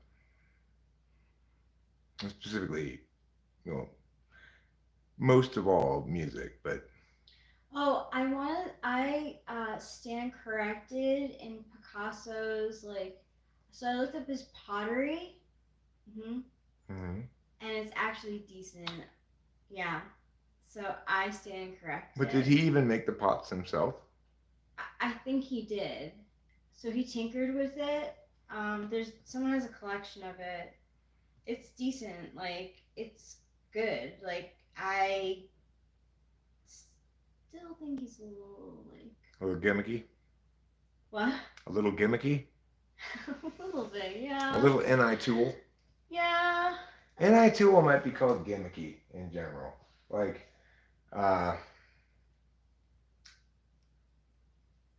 not necessarily, but when I think of NI tool or when I think of like NIing too much, I think of that time that I was saying something and Ruben was pretending to be my press secretary and he said, what he's trying to say is that he cares so much about you. I'm like, that's not what I'm saying at all. It's underlying that it is true that's underlying my passion in this moment is that I care about the world, you know? I care about truth, justice, and the American way. I care about Shohei Ohtani.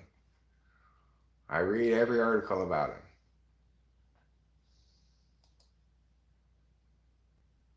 I wonder how my speak language short is doing. Hi, Mom.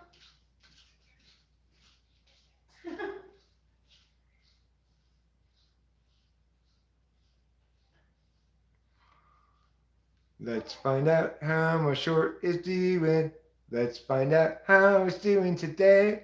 Let's find out. Let's find out. It's only got 4 views. Whoa, whoa, whoa. 4 views and no likes, huh? Wow, that's pretty bad. How can it possibly have limited monetization? That's crazy. All I did was make a short that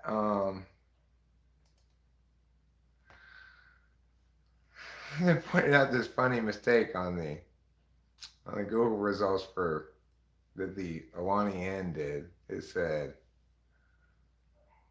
we speak your language, but it misspelled language. I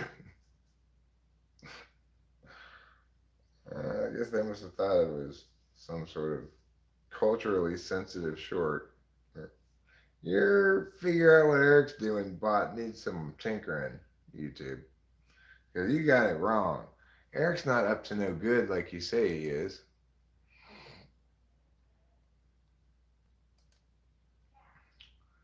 You know, YouTube keeps trying to tell me I'm up to no good. And I keep saying, no, I'm up to good, to some good. Can you give an example of a criticism someone with 8th slot NI would get defensive over? Um, you're not getting what's most relevant here, or what's determinate here. You're not getting that this single point is determinate on the question any further of your examples or personal experience doesn't matter.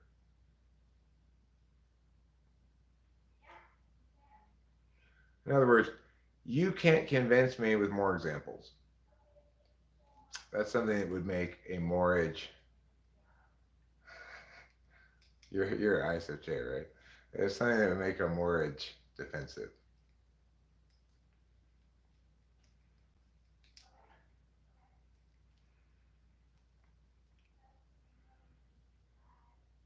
Fly Guy doesn't do a barbecue party so the neighbors don't smell it and wish they were invited. Right. You got to make the neighbors jealous. Oh, right.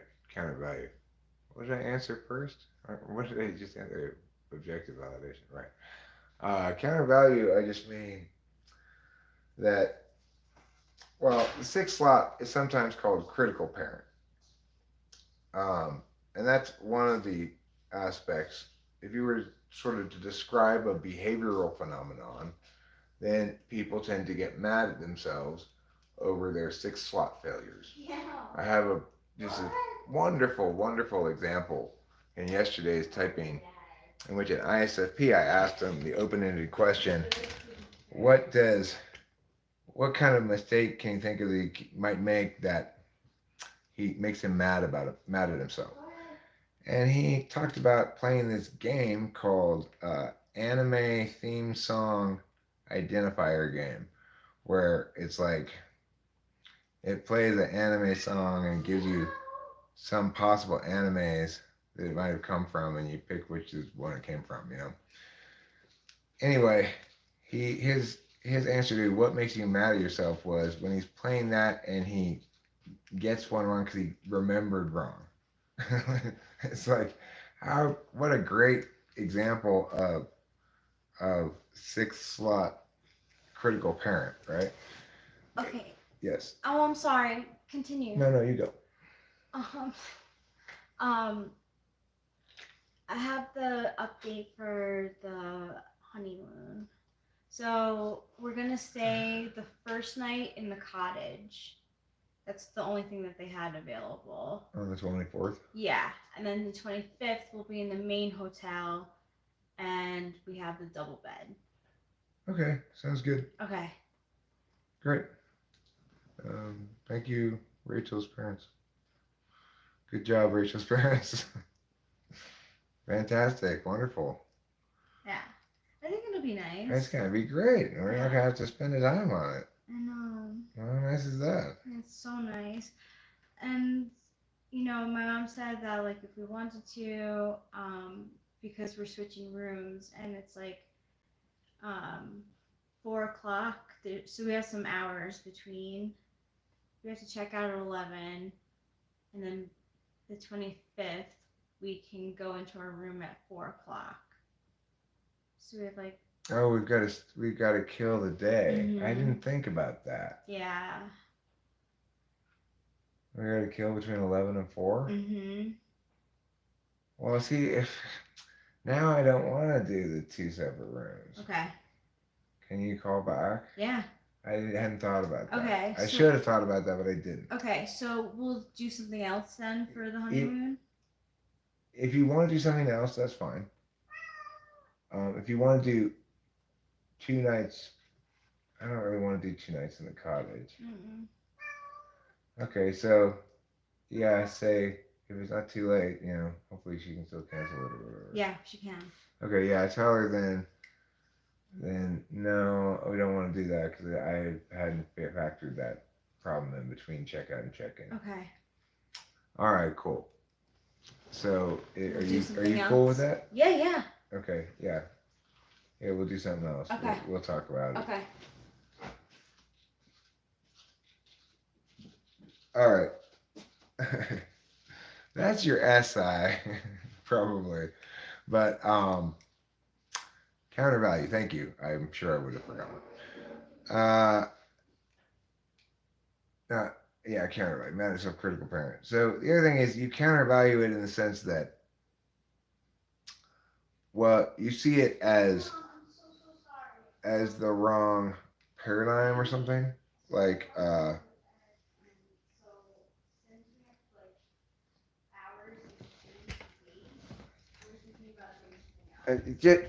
I should have thought about that. That's my bad. I should have realized that, but I didn't realize that until Rachel told me. Did you hear Eric? Yeah. Go someplace else? Is that what we mean? Yeah, well, I mean, just that we have to sort of talk back from scratch, kind of about it. Yeah. Yeah, he's saying he says to talk back from scratch. Like we need to sit down and have a conversation about what other possibilities and stuff like that. Yeah, just because of the hours in between. I'm sorry.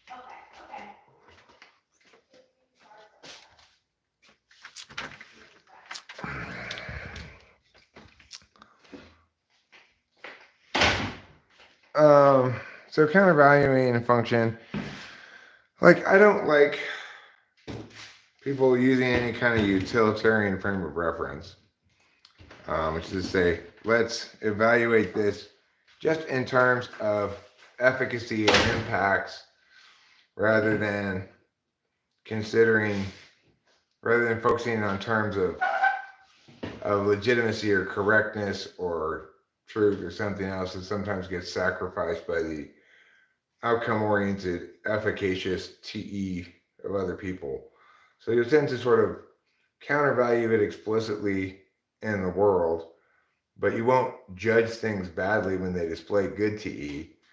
Just judge things badly when they display bad TE, and judge yourself harshly in that area, and be subject to critique that you actually can improve on in some ways. Like if somebody's critiquing your bad TE, for me, if somebody's critiquing your bad 6-slot function and they're not poorly motivated, like my father, when he was raising me, taught me lots of TE heuristics that I still use to this day to be more efficacious. You know, like always cut away from yourself, let the tool do the work, don't work above your head. Um, stuff like that. You know, I could think of more probably if I tried to. Don't use the bigger hammer theory. Don't try and reinvent the wheel. Yeah, stop trying to reinvent the wheel. In other words, don't try to TE with any, is what my dad was saying. You don't know, Eric, you don't need to use any of who you are here. You just need to focus on the problem and the solution and how to get from A to B. And I'm like, or this classic TE one. That's not the way the world works, Eric. But it's the way the world should work.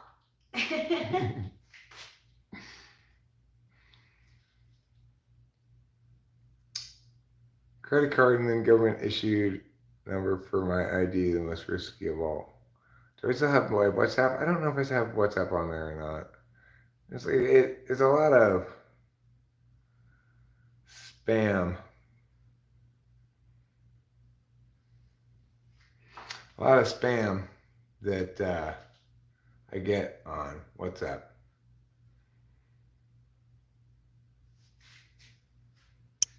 You like my father? I like my father too. Mm-hmm. He was a good guy, you know.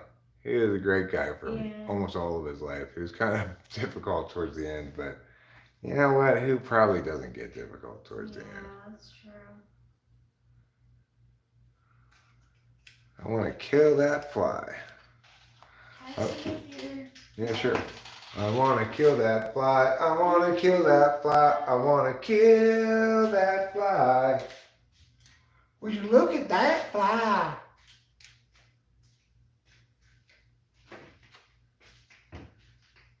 So another thing that we watched just because it was good was Naked and Afraid Castaways. Where's this fly? I can't see it. I can hear it, but I can't see him. He needs to die as he is fly. And fly and I do not get along.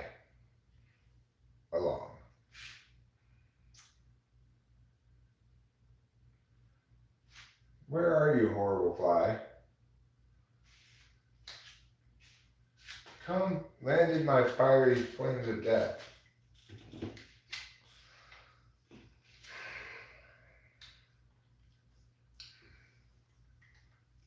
Unfortunately, flies don't commit suicide on command.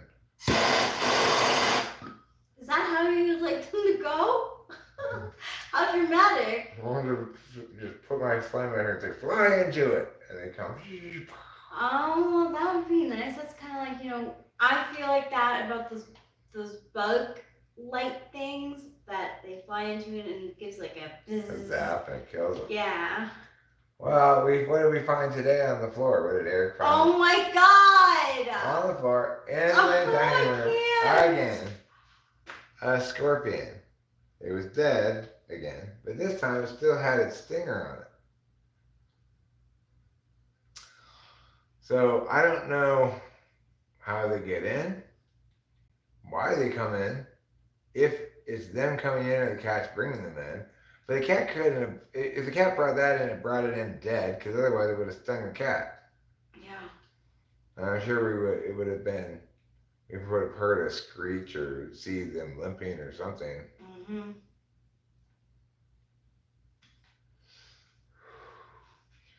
So, it was dead but not completely flattened, so it didn't look like it was stepped on. Although it was No, it wasn't flat. It wasn't you're right. flat. It was more flat than you expect a live scorpion to be, but it wasn't flat like it had been stepped on. No, it just looked dead.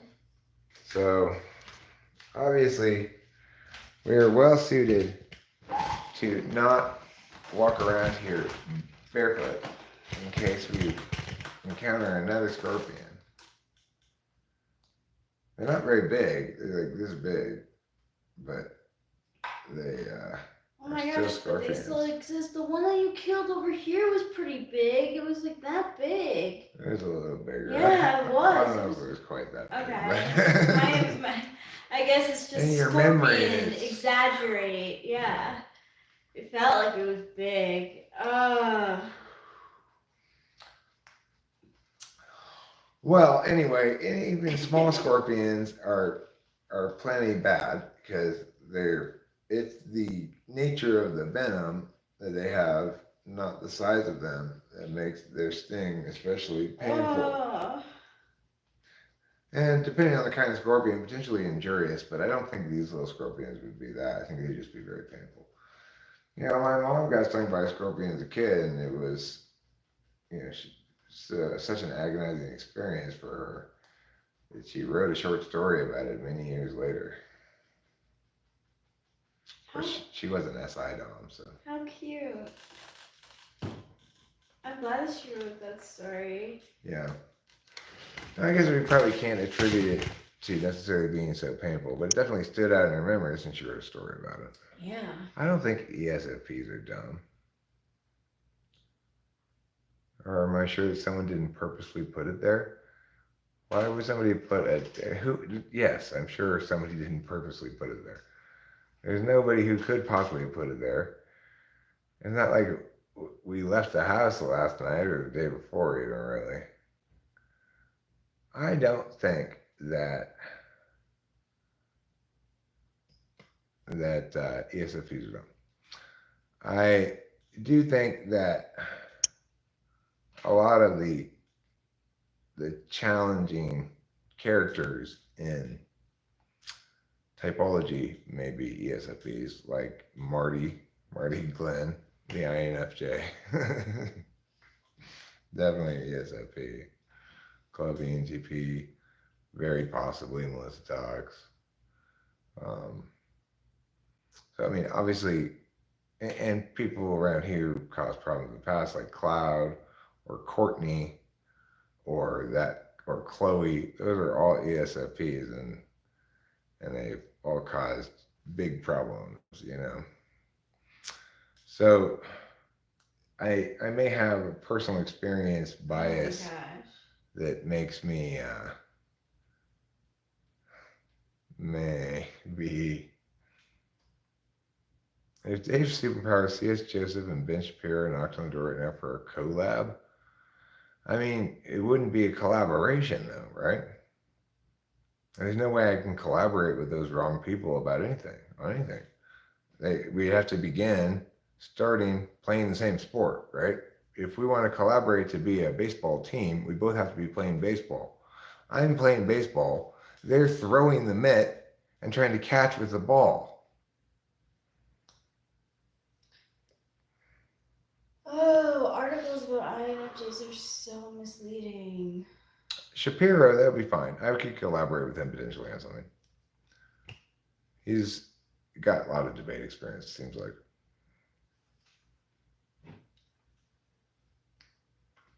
But there's no possible way to collaborate with Dave's superpowers. What are we going to come to a compromise definition for jumper?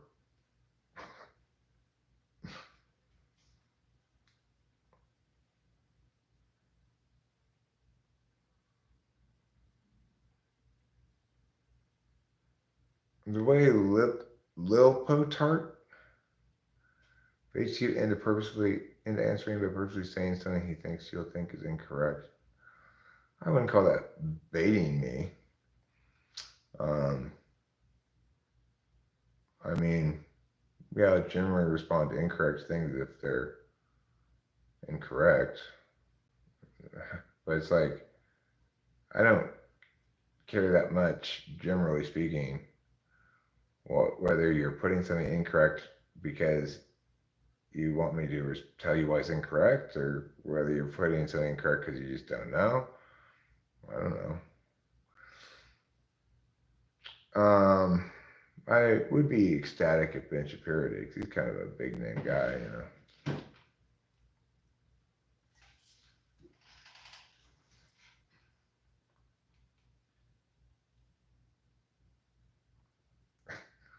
What are you talking about, Boba Fett?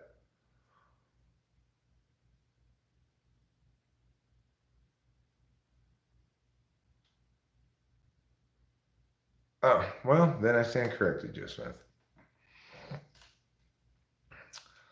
Um, I don't, I don't pay that much attention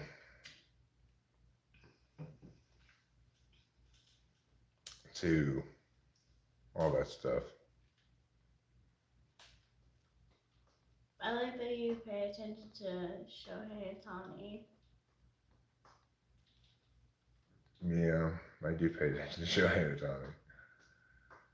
I answered the question he asked at 309, Joe Smith. He asked, what if C.S. Joseph knocked on your door for a collab? Except I see. Were you just referencing that one thing? I was planning on answering it the first time. I got distracted by something, by his previous statement that ESFPs are dumb. I got distracted by it, and then I was reminded of the initial question when I saw the statement later and responded to it. I was planning on responding to the initial question. No. I'm naturally negationary because I'm a TI tool user. So that means, I check things naturally against a no positive points frame of reference, right? That things can be valid, that doesn't make them true, or they can be invalid, that necessarily makes them not worth listening to. But you don't get any positive points for being valid and true. That's just means you've sustained scrutiny, So that's my attentional frame of reference. You might you might want to try to frame it as me bullying people, but there's nothing like, say, bullying about me correcting you on this point. I'm just correcting you because you're wrong about it. Well, like FI gives positive points. So if I were going through life with an intentional manner that decided things based on what I wanted, then getting what I wanted would be positive points. And not getting what I wanted would be really 0 points because I could still get it later maybe, right? For many things anyway. Okay, Joe Smith, what are you, an INTP or something? For fuck's sake. If I were a bully, I wouldn't concede that I'm wrong when Joe Smith calls me out with clearly superior SI on the matter than my own. Because bullies are most of all unfair. And second most of all, they like picking on people weaker than them. I certainly don't like to do that, which is why I engage with so few people, right? Because I don't want to be Destiny. I don't want to be this idiot who's using medium skills to look fantastic by only playing against the Washington Generals. No, I appreciate it, Joe Smith. I really do. You gave me a perfect example to use about how the difference between a good person and a bully. You know, both a good person and a bully might tell somebody that that person is wrong. So we can't evaluate their status based on that behavior, right? Because there's good ways and bad ways to tell somebody they're wrong, and most importantly, there are good reasons and bad reasons to tell somebody they're wrong. So you have to factor both those things in to determine if somebody's being a bully or simply doing God's work and trying to clean up the intellectual mess, you know.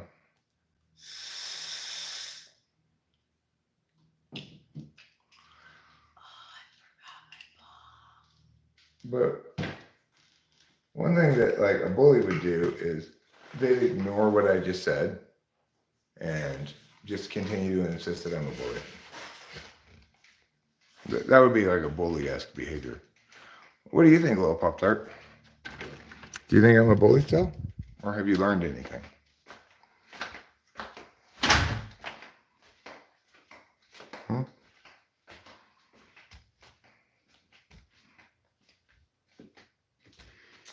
Yeah, well, little Pop-Tart, Joe Smith, is probably the guy I thought you were.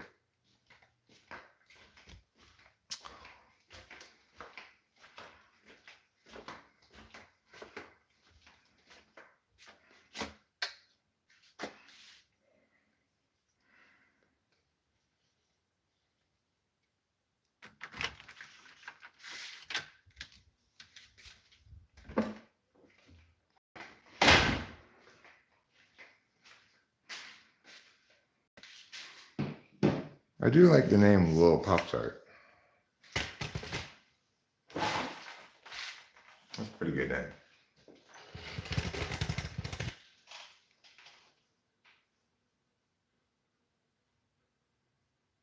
Okay, well, Michael, there goes another account. You're done.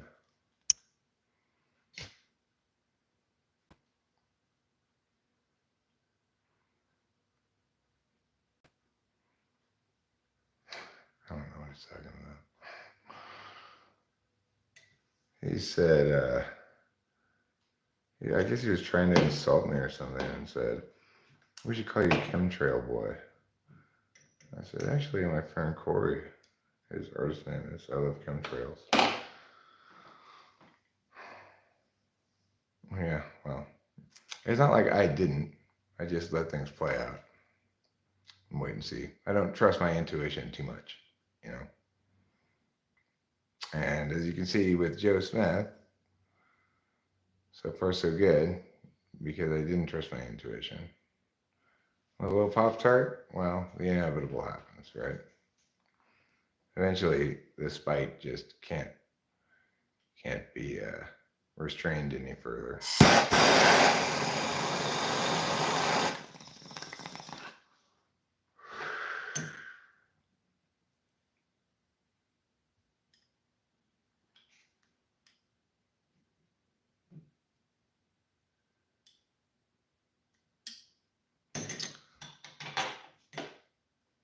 And that's a quality that the spiteful have that makes them, in general, like possibly concerning to somebody, is that they have a lot of persistence in the absence of any payoff. They're just, you know, who, Joe Smith?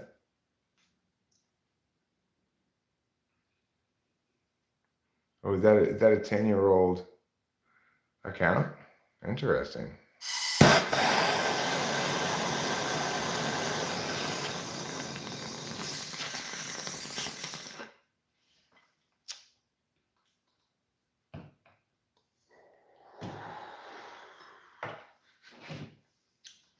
Well, the other accounts that he made weren't old accounts. They were like named your old pal Michael Smith.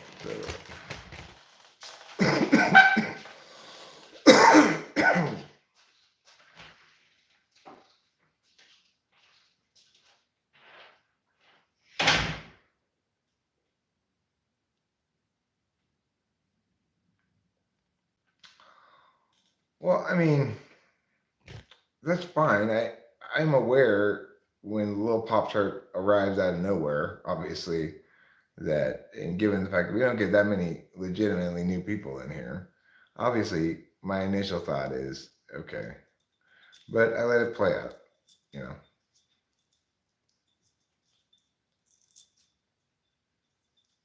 Because sometimes it doesn't play out like you think, you know. Intuition can be wrong, no matter how convincing it might be to you. I like to go back to the drapery question. Um, we put up drapes like the day after I got, and I yelled at the neighbors, and we had this weird thing because I was on too much mushrooms and yeah, right. And anybody would intuit that I put those up as a response to the previous night's affairs, but it was totally unlinked to it whatsoever. It would be the correct intuitive leap to make, but it would nevertheless be wrong. And that's the thing about intuition is you can do it perfectly and still be wrong. Whereas TI, if you do it perfectly, you can't be wrong.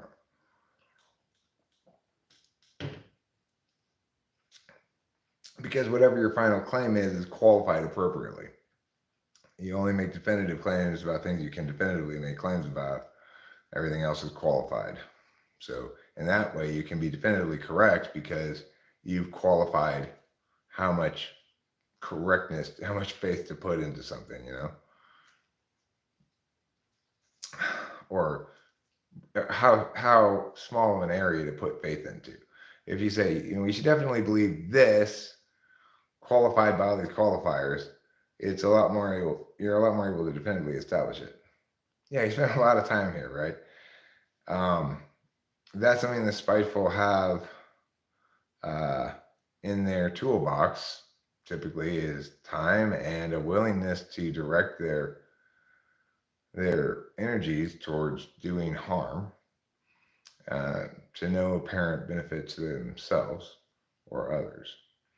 So somebody was saying yesterday that they understand that Michael Smith feels like I'm toxic and a bully and stuff, and that's why he's doing this.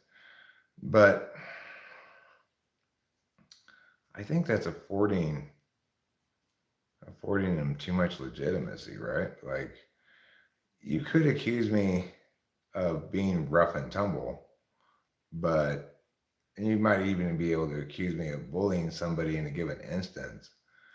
But certainly it's not the case that I bully. Well, I'm assuming that that person that I just kicked out was Michael Smith. That's very much his MO, right?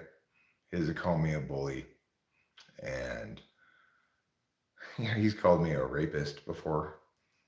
Of course, when I ask exactly who it is I am supposed to have raped, he didn't mean that I was that. He just meant I don't like you. So if you're willing to fling false accusations around like that, willy-nilly, then you're a risk in general, right? It's like that's somebody who who's not adhering to even the most basic social norms um, regarding how to communicate, in a civil fashion. So, no matter how strongly he may feel as though I'm somehow guilty of wrongdoing, uh, I, I don't know how. I'm not sure. I can't understand what's going through his head really because, well, I've been mad at people before and determined to get my pound of flesh or whatever. I can't remember ever being able to stay mad that long or being willing or able to put so much wasted energy into such a pointless endeavor. So it's hard for me to understand like what makes somebody like that tick, but because it's hard for me to understand, it makes me wary. I mean, they're trying to do you harm in some way or another.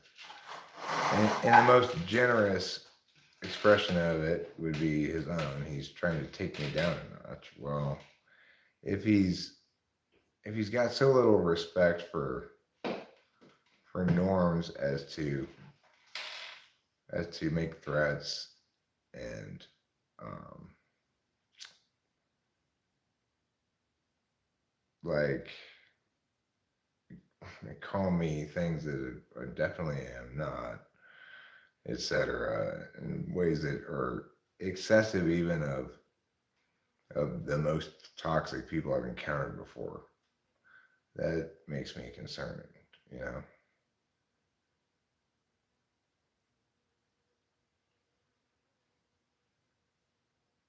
Oh, is that what the implication is? Huh. Well, I have no reason to believe that, but I mean, like, I don't know what to think about the guy except what I have to go on from his interactions with me. I don't know. Um, just because you have an old account, what do you mean a catfish account? What does that even mean exactly? Like, he's trying to engage people under a fake identity. Oh, really? Interesting.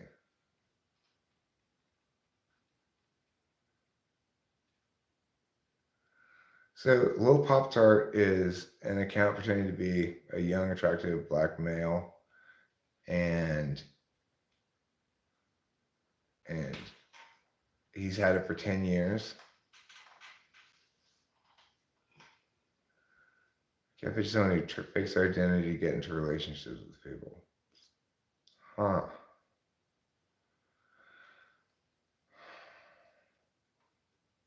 Interesting. There's an MTV show based on it. Yeah, I have heard the term before, but I had never really thought about all the nuanced specifics of its meanings. Like, I just thought it meant basically like being like an old lady, but pretending to be like a hot young lady. That happens. It's a form of catfishing, sure. But I hadn't really thought about defining the term besides just having that kind of vague notion of what it was.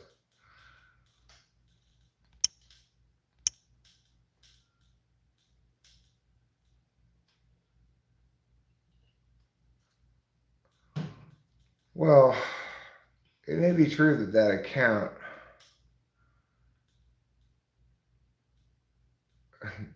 talking with famous people is just talking with famous people. I don't know. I refer to people in the chat as chatters or live stream participants. Um, I don't have a condescending name like some horrible SE heavy sports podcast. Hey, knuckleheads! Like, like they say on What's that show on ESPN? I forget what it's called. It's got these two sports journalists on it, and they go over various like topics and stuff. Oh, they like face each other. It's the one with the white guy with the scraggly beard and the black guy. Yes, I totally know what you're talking about. And they'd be like, the white guy was like, no. And the black guy was like, well, I just see it this way. Like, right, yeah. what is I that forget what it's called? called. Over the lines, maybe, or past the lines, or I forget what it's called. But anyway, the point is, they have a name for their people who watch their show. I think it's knuckleheads or something like that. Whenever I watch that show, I always thought they were talking to somebody other than me, right? Like, it didn't bother me because I didn't view myself as one of these people that they were talking to and referring to as knuckleheads. I assumed, oh, there must be, or I kind of didn't think about it much, but I guess I was operating the assumption that there must be a group of core people who like to be called that or something. I'm clearly not a part of that group. But no, I wouldn't be so horrible as to do that to people who are kind enough to come to these live streams and participate in them. Obviously, I'm not going to say, hey, peers, something like that for TWFP, or I don't need a snappy nickname for people who participate in the live streams. That's just, Chatters is as snappy as it gets.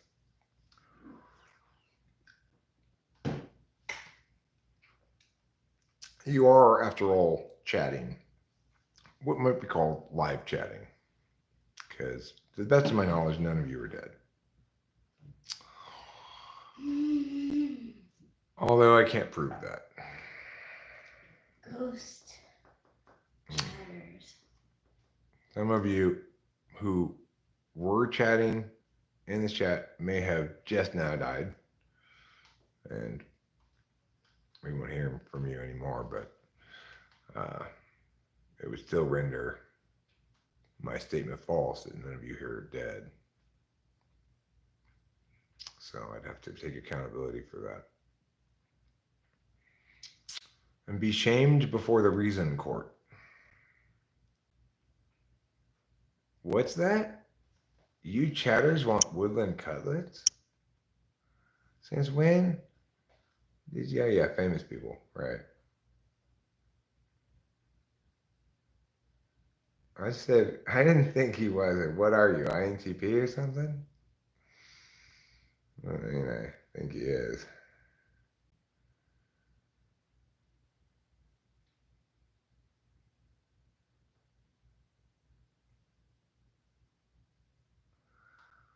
Well,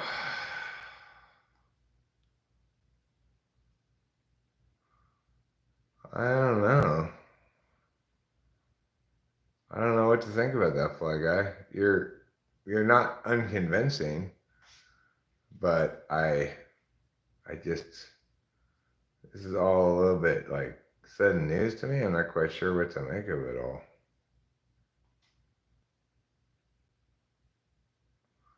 No. When you were calling me out on my, when you were saying like Pop-Tart keeps doing this and it's working, and I said like, oh, it's not really working. You're like, no, it is, and you disproved what I was saying, and I was like, okay, well, here's this other possible argument. You're like, no, and you disproved it with more stuff. So I said, what are you, an INTP or something? Chatty cutlets.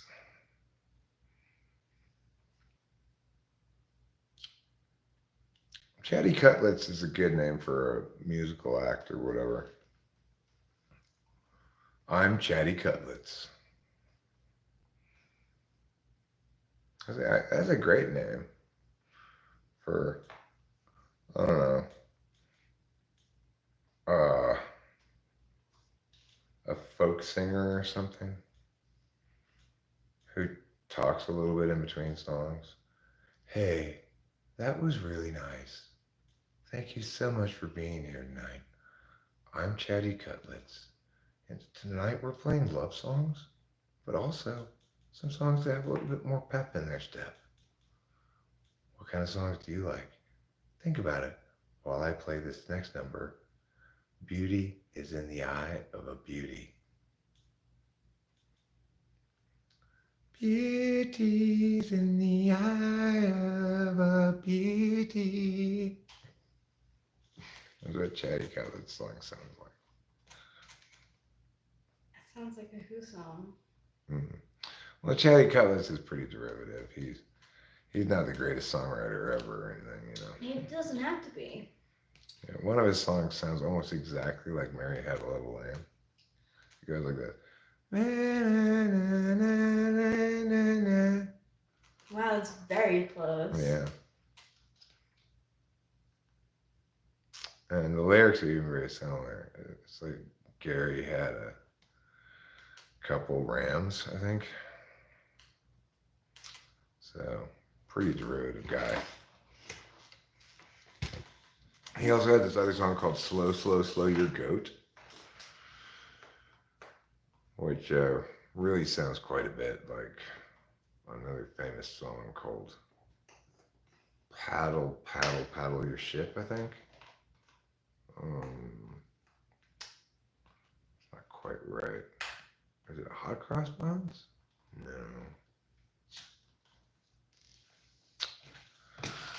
Oh, that's right. It's Row, Row, Row Your Boat. Who thinks Row, Row, Row Your Boat is among their top 10 songs of all time? Does anybody have that on their list of top 10s?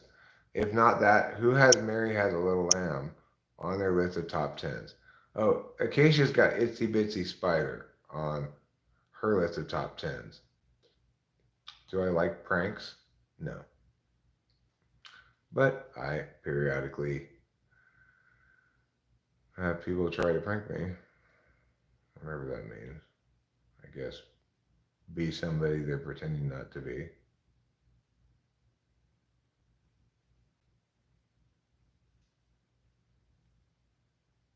Anyway, I did not say you're an INTP. I said, what are you, an INTP? Move over, Chip Clappy. Chatty Cutlet says news for you. Chip Chapley. I'm sorry, I misread that. Chip Chapley and Chatty Cutlets are a gay couple. One of them is Huell Hauser's son, and the other one is Huell Hauser's clone, grown to the same age as Huell Hauser's son. But since they can't get pregnant, it's considered okay.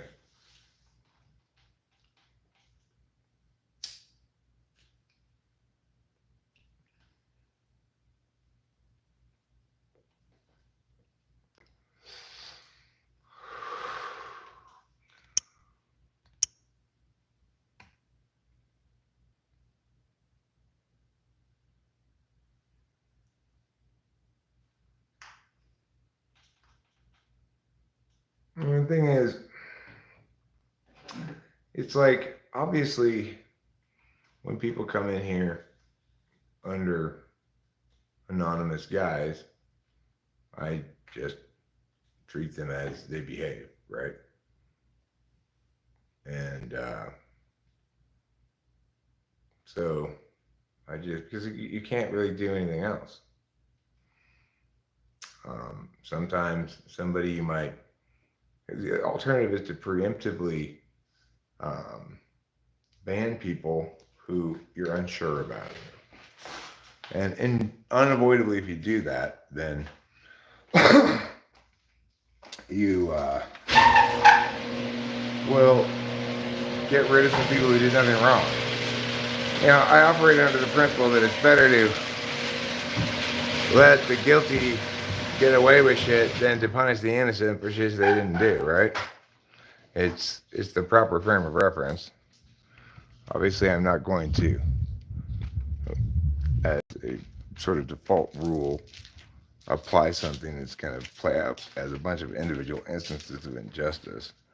So I don't really have any choice but to afford even people my intuition informs me clearly are not legitimate, um, the opportunity to prove me wrong, and to allow my intuition to be wrong in the other way as well. To say sometimes, oh, this guy's legitimate when really they're not. That's going to happen sometimes too, because there's no science to uh, figuring out an anonymous person's words in the live chats intentions. You know.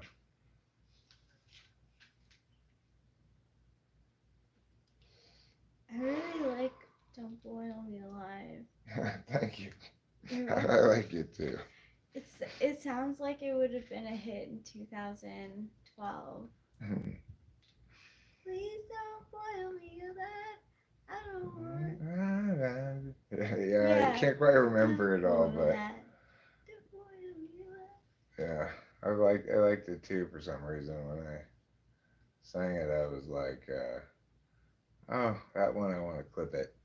It's got a nice, clear identity to it in some sense, even though I can't really remember it right now. I can tell that it has a clear identity under there.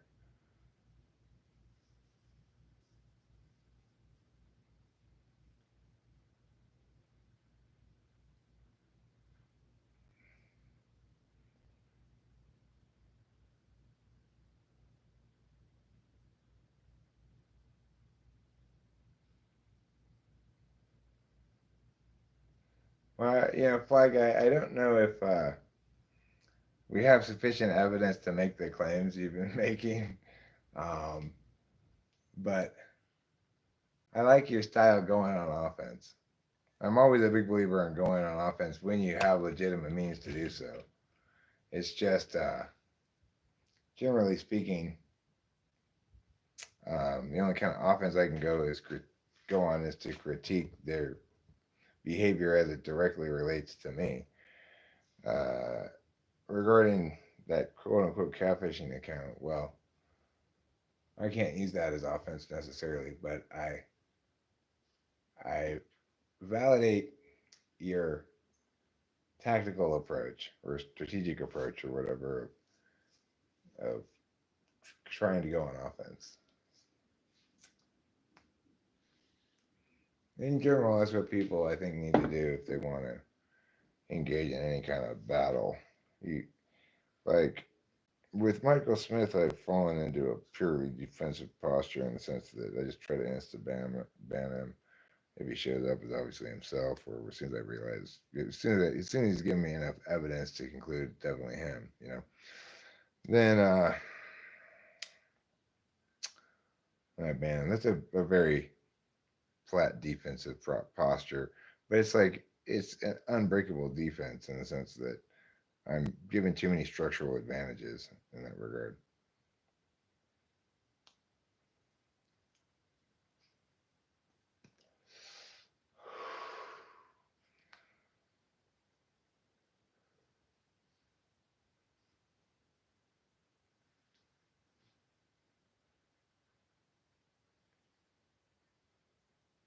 Question. Yes, my darling. I know it's hard to tell, but I don't think that Princess Diana was an INFJ. Why do people think she was? There's an article that says, yeah, that she's an INFJ. I don't know what to think about her. She could be, but I never really thought about her before in terms typologically. Don't feel like I know enough about her. Haven't seen her speak enough times or something to really have any opinion about it. Cool. And she seemed quiet. Yeah, she's very I have a general sense that she's quiet. Didn't give you a lot of data to work with. Yeah, no, it doesn't.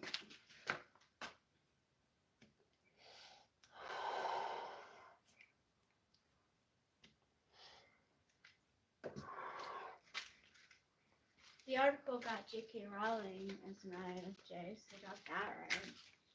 Yeah. Diana, she could easily enough be ISFP. Yeah, that absolutely. Because she was a cheater. Well, she was a cheater because, like, Charles was a cheater, so. Yeah. The other thing is, like, it's just a hypothesis. I'll tell you after the garage closes.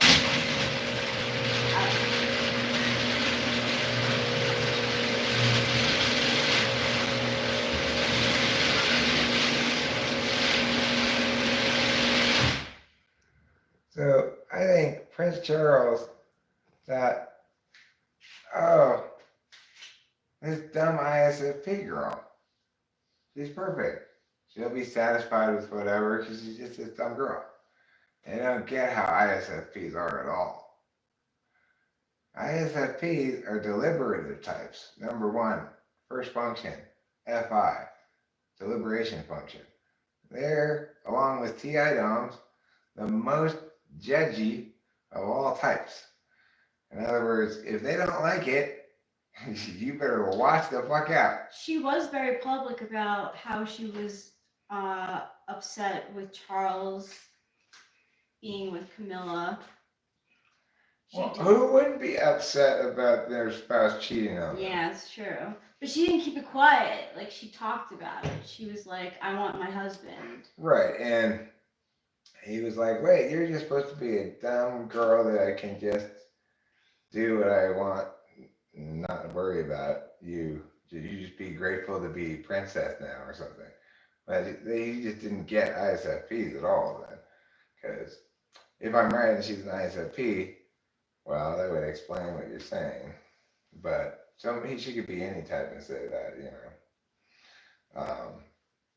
Regardless, it would explain what in the world Charles was thinking when he married this woman while he already knew he wanted to be with this Camilla lady. Yeah. Isn't that how it played out? Like, he knew Camilla before they got married, right? Mm-hmm.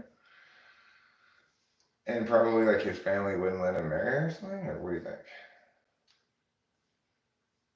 Yeah. Yeah. And I don't know why. I don't know if Camilla was just like a everyday girl where, like, Princess Diana had royal backing. Yeah, maybe. That might explain it. She was actually the coronation for Prince Charles, now King Charles, was not too long ago, and like, it was very, very interesting. Queen Elizabeth, before she died, said that when Charles becomes king, that Camilla can be queen. Like, she could have the title of queen. So is Camilla the queen now? Mm-hmm. Wow, she's come a long way. Yeah. Did the queen leave for her as part of the inheritance an old Virginia Slims ad that said, "Come a long way, baby"? You know what? I think she did. It's good of her.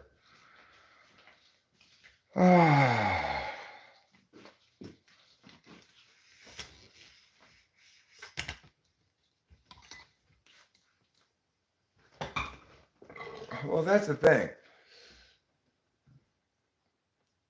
What makes you sure she knew beforehand? I can't imagine the glimmer and glamour of the and whirlwindness of the whole thing making her kind of oblivious all the way until they got married. Can't you imagine that? I can imagine that. Let's compare our imaginations. Because men always show it. Huh. I don't know about that. Do they? I mean, I definitely couldn't get away with it. I couldn't even get myself to do it, I'm sure.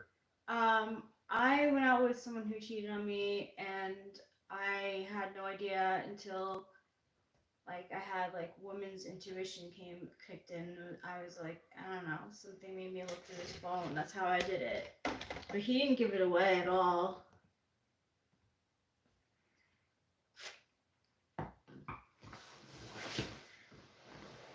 decent people don't cheat. No. So, I mean, at least, maybe you make a mistake. you gotta make. When you're young or something, right? Yeah. But if decent people don't cheat twice. You learn from it. And you kind of like repent a little bit. I did. Oh yeah, I learned a lot from that experience, and I learned even more when I incurred the karma and got cheated on by my first wife. Sure, it was years later, many years later, but I incurred it nevertheless. That helped me feel a little bit better about things. Well, yes, I cheated, but I got my due with desserts, and my wife cheated on me, and that was a terrible time.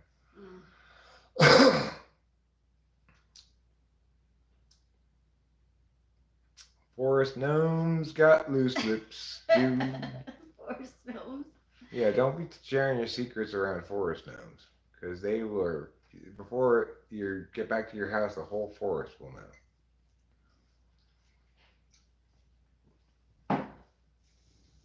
But does that mean that women can always tell?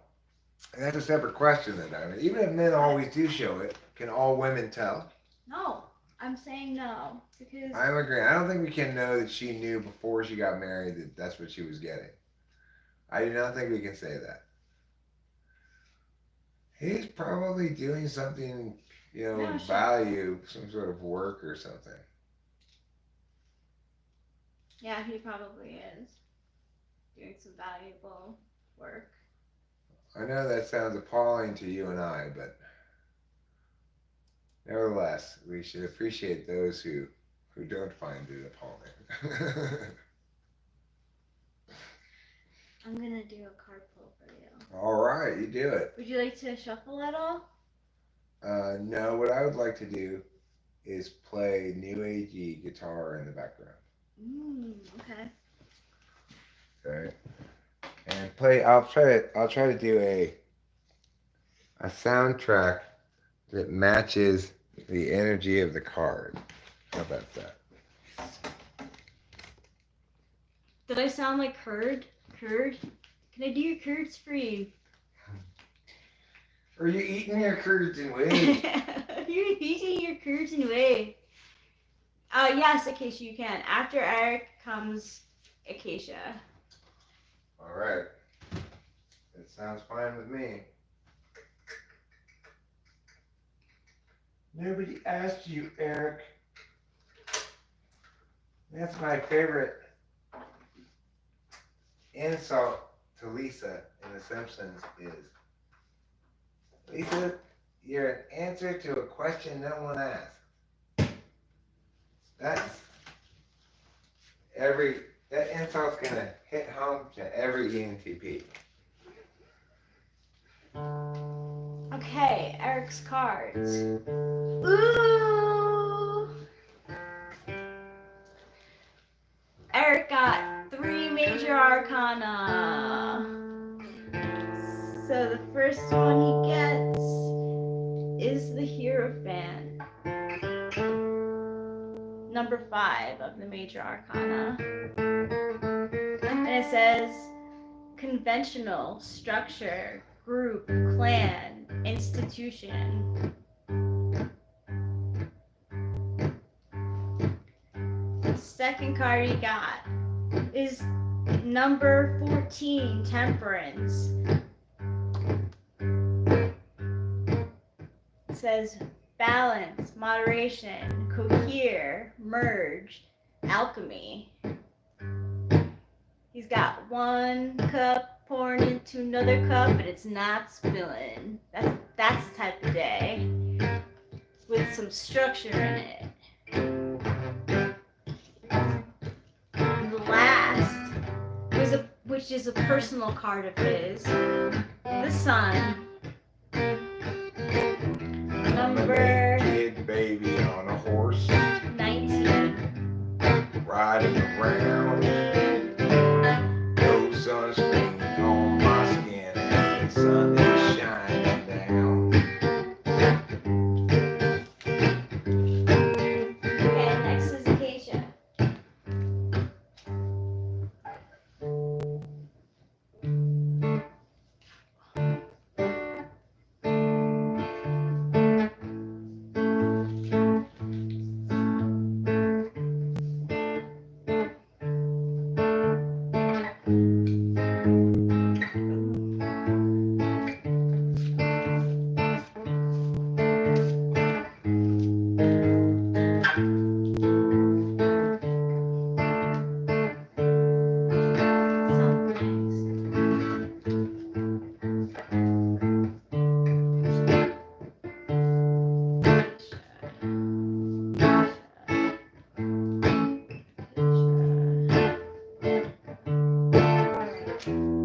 Oh, I knew where to find a link. I was just like, email. Email. Meow. Okay, Acacia.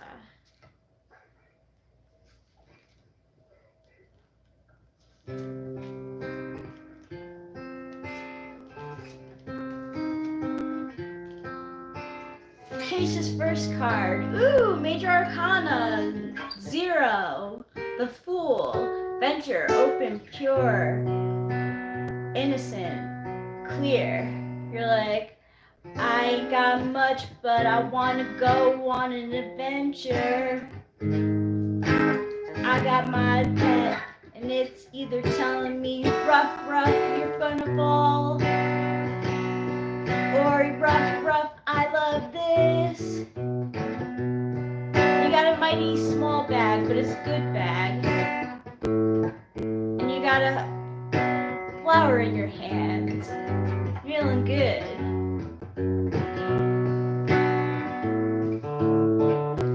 Next one.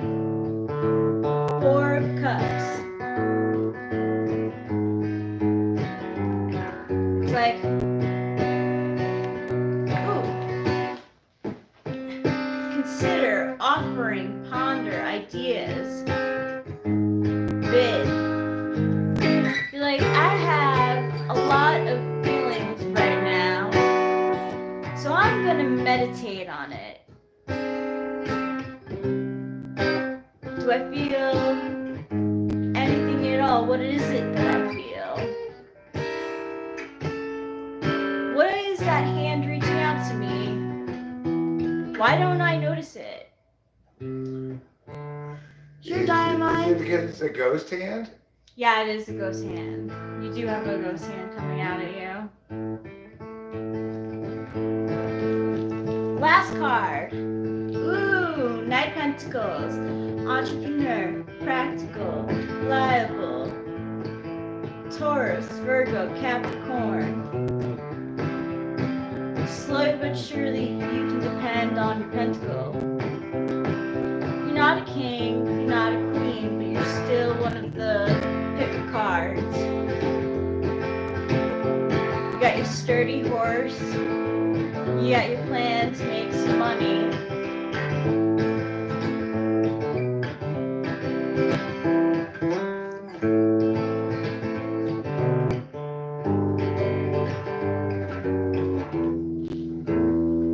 Diamonds next.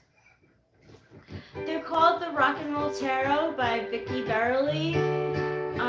I don't believe that they're made anymore, but you could probably find them like on eBay or something. Oh, that's funny, Commerce Pam. It was the Fool card. Number 0. Now I'm doing Diamond.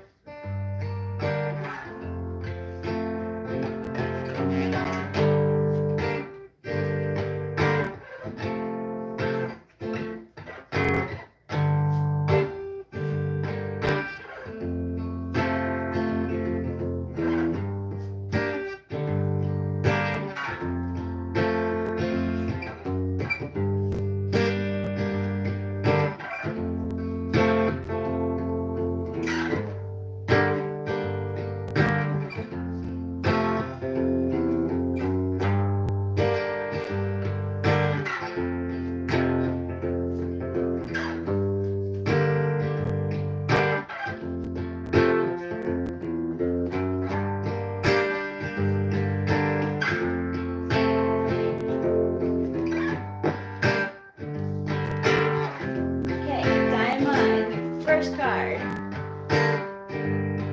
The Page of Pentacles. Payment, news, gain, royalty, perk. Page of Bounty.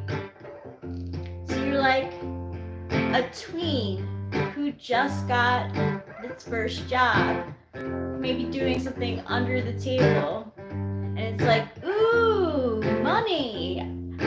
I can do stuff with money. I'm getting to know what it's worth.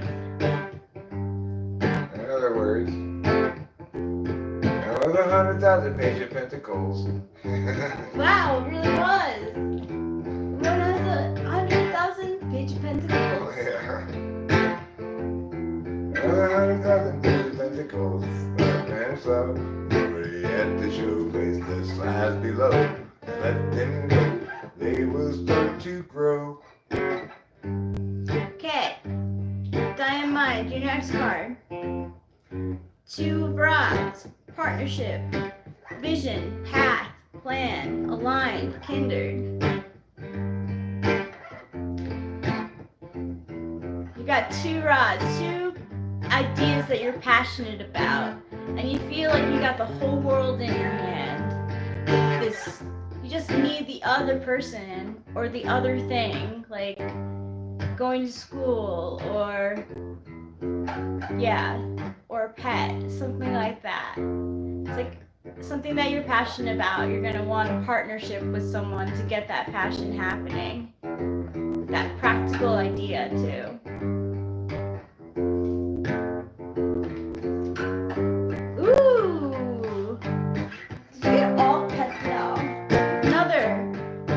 So you're gonna want to have that idea, and it's gonna be about money. Ace of Pentacles. Increase, new, gig, opportunity. So yeah, you might have a new gig, and you might get paid for it. And it's another ghost hand reaching out, being like, here, take this money. You might not know where it like comes from too. That's why there's the ghost hand. It just might be presented to you, and it's like a new form of money coming in. That was for Diamond. Hero, who like a card pull? Acacia's Mexican, American. That's why I blame her for the Alamo. Acacia's Mexican, American. So I blame her for what happened in Texas long ago. Yes, I do. Who was that famous person who was in the Alamo? Was it? It was Acacia, actually. Oh, it was Acacia? Yeah. I She should have was the one who known. conquered the Alamo. Wow. Little known facts about Mexican American history. They should have an Acacia Street rather than a Cesar Chavez Jr. Street. After all, You're welcome, Diamond. at least she won her battle. How much pimp do you want? Okay, show media. Show media. Show media.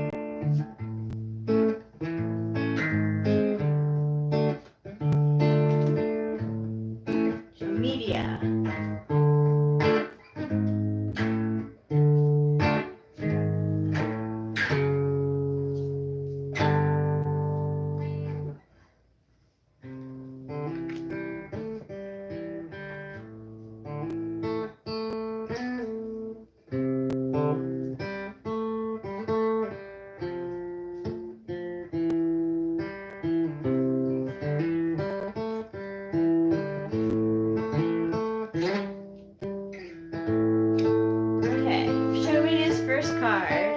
Ooh, a major arcana, number 16, the Tower. Disaster, upheaval, ruin, catalyst, chaos. A lot of times this card represents the actual person.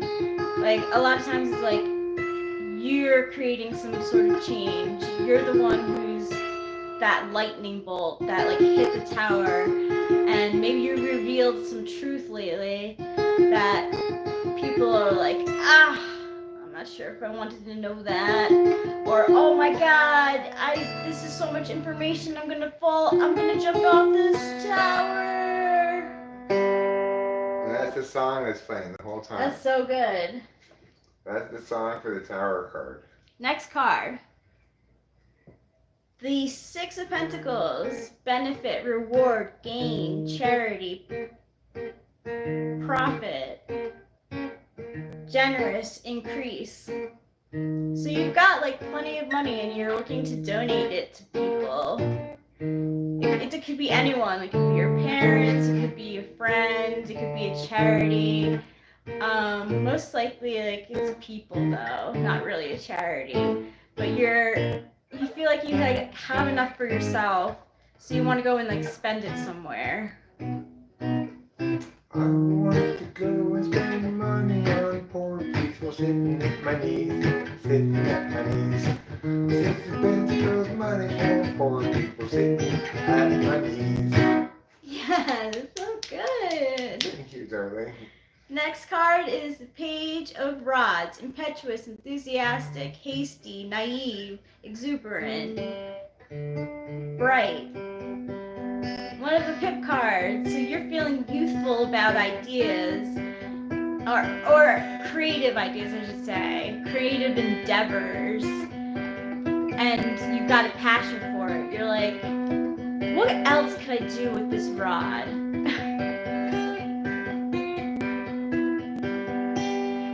The song that's playing.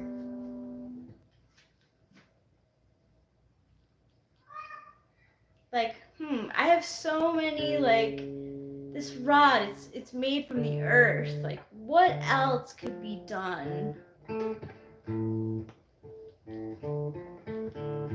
You're welcome, Show Media.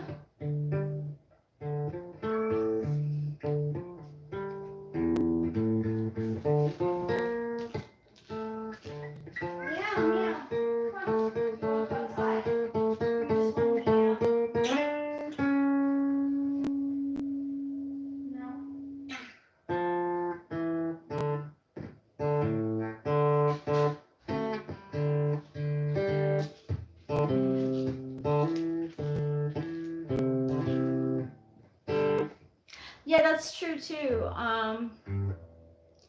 Show Media, those points that you made about the Tower card. Hero Lamb, would you like a read?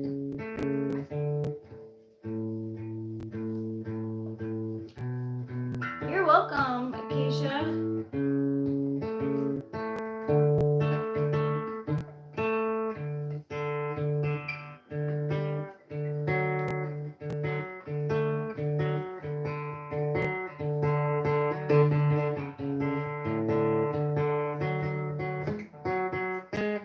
The Tower card is one of my birth cards. Okay, L.I. last, you're next.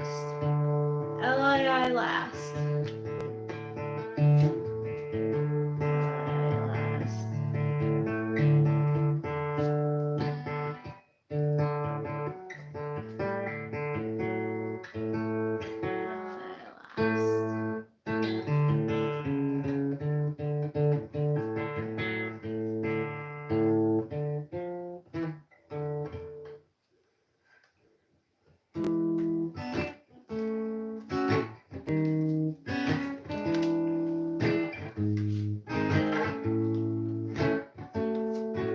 Okay, L.I. last.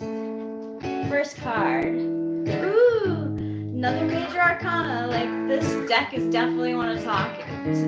Like, if major arcana come out a lot. So the first one you got is number 6, the Lovers. Relationship, attraction, kindred, chemistry, romance. You may have a crush on someone who you have good chemistry with. You think it's faded. That's what that angel's saying.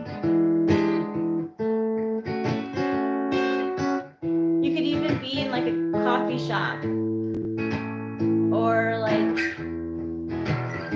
somewhere and like, ooh, lovey-dovey feelings, LOL last. Next card. Ooh, we got another one for love. The Ace of Cups. This ghost is handing you a cup of love with a dove that has a, what do they call those things? Covenant or whatever. It's got a cracker. It's a cracker that they give in church. And you feel bliss. You feel fun. Heart open. Create. New beginning. Love. Joy. It's like your heart is pitter-pattering. You feel newness in the air. It's almost like a spring awakening, even though it's in the summer.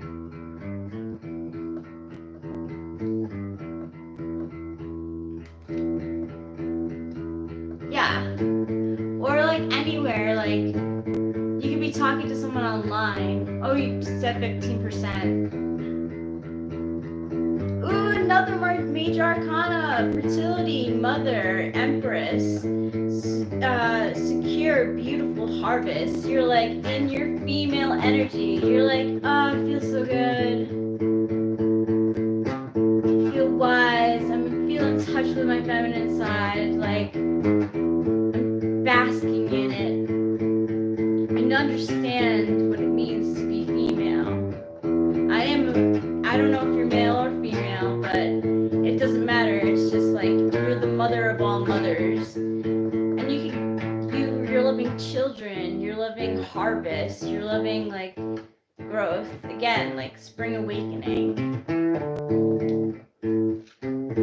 That was LI last.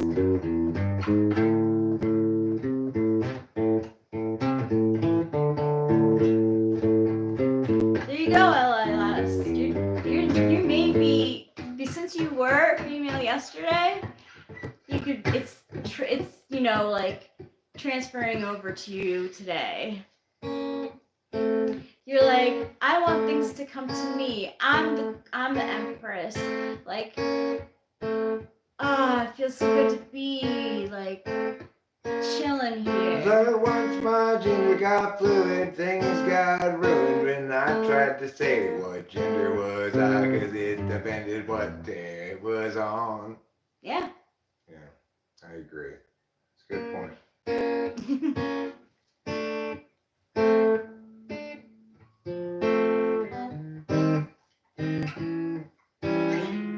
Alright. Karma's Pan, you there? Would you like a card reading?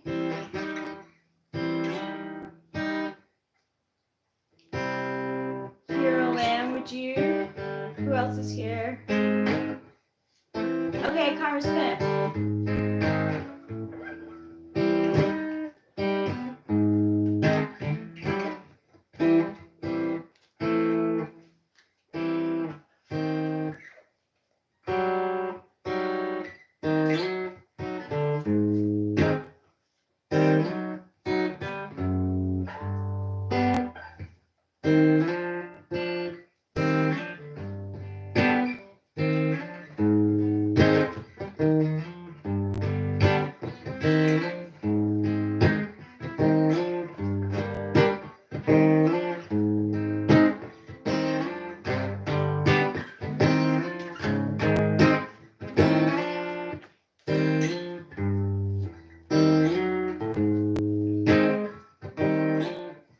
I have not seen the movie Splice.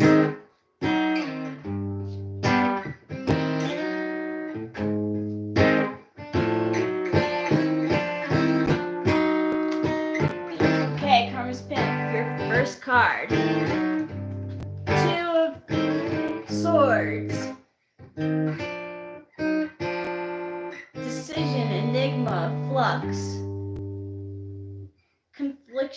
Conflicted. You have different thoughts going in your head. One's going this way, the other one's going that way. And you're blindfolded, so you can't see which one you want, but you're covering your heart, so you're being kind of like protective of yourself in some way. You have to make a decision. But but maybe you shouldn't be using your head. You should maybe unblock those swords and use your heart, but you can't see that yet. You have a decision and you're weighing things out in your mind. That's your heartbeat. Your heart just skipped a beat. Next card, the Ace of Rods, Inception, Spark, Seed, Growth, Potential, Germination. You got another ghost hand and it's giving you creative thoughts. You're like, I got decisions to make, but instead I got this idea and I want to run with it. And it's earthly and it's practical. You could do it in like the 3D. And maybe it has to do with wood. You know, the actual kind of wood, not the other wood, although it could be. The last one is 6 of Cups, reunion, love, sweet, happy. You're like, I have these flowers and it makes me feel good and I want to make other people feel good. Here you go. Here you go, little lady. You get to have some of my feelings. I'm feeling nostalgic. I want to share. I got flowers in my cup and it looks pretty. What's the sound of that song? It was the sound of that song. I'm hungry. I need to eat something. Have I seen the movie Splice? Yeah, I've seen that movie twice. And it's super very nice if you like shit. No, I've never seen that movie. Oh yeah, the phone's on 15%. Oh, well, maybe it's time for us to wrap this up like a Christmas present. What do you think? Okay, can you do a read for me? Sure. Could you put a food in the microwave for me while I shuffle this? Yeah, the only thing that, would you like burritos? Or... That'd be fine. Okay. 2 burritos, put them, I think it's a minute and 20 seconds each. So put it in total for 240. 240? But maybe confirm that time on the bag. Okay.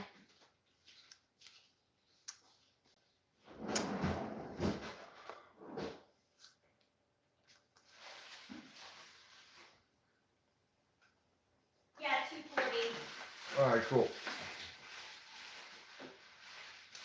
1 card for Rachel. So that one is not Rachel's card. This is a shirt that Rachel bought me when we went to Casabianca in Eagle Rock. And my pants are just sweatpants. Just black sweatpants. Okay. Here's 1 card for Rachel. I have to have Rachel in mind when I pull the card, or else it'll be about something else. Rachel's card. Which one is Rachel's card?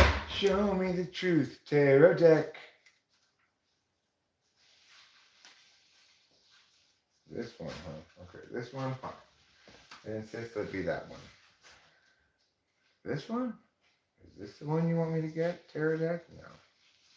That's 2 cards in there. No.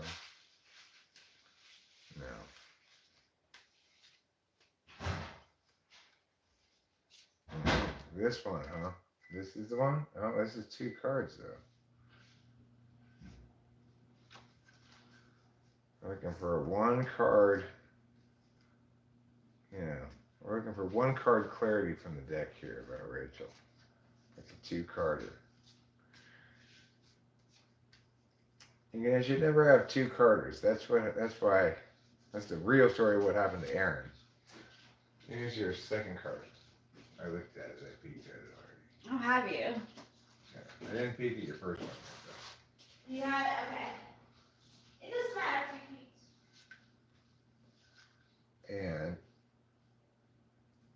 this one.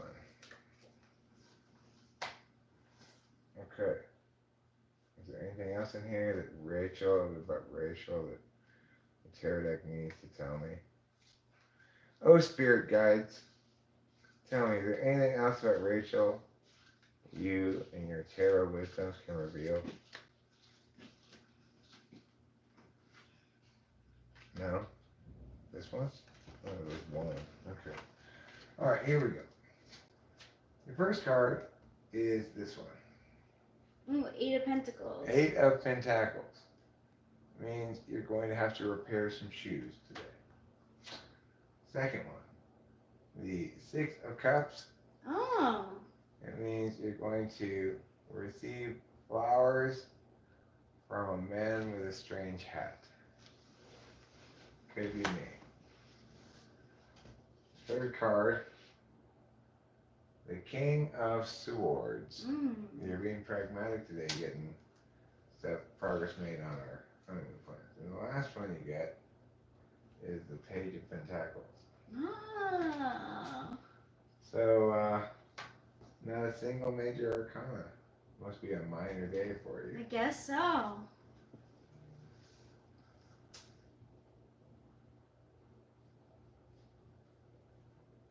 Oh, Acacia, you were a dryad in the Alamo? You were the Alamo's resident dryad? I didn't know that.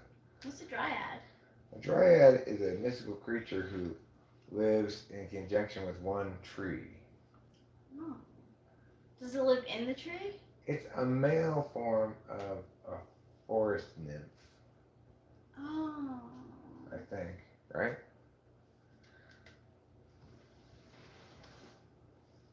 Although I don't think it's spelled like that. Let's see. Let's Google it. What is a dryad?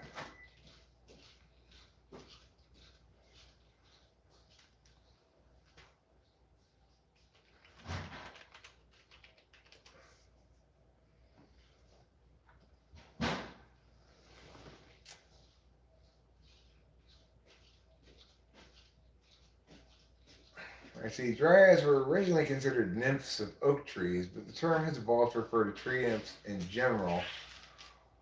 But in my understanding, dryads are male tree nymphs.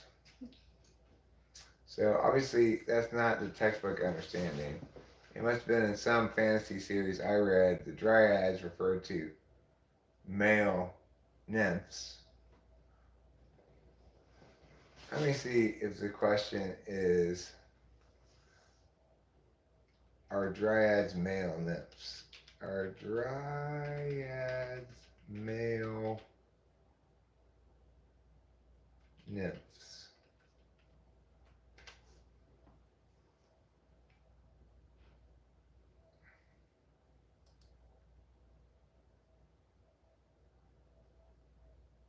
Oh, satyrs. That's what they're called. Those are the ones with like goat legs, though.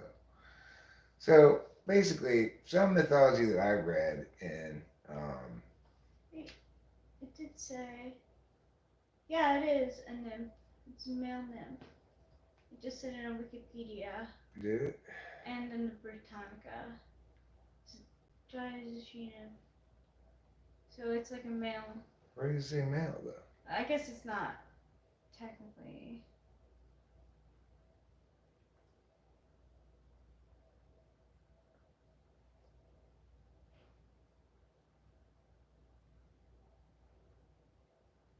Male dryads are called drus.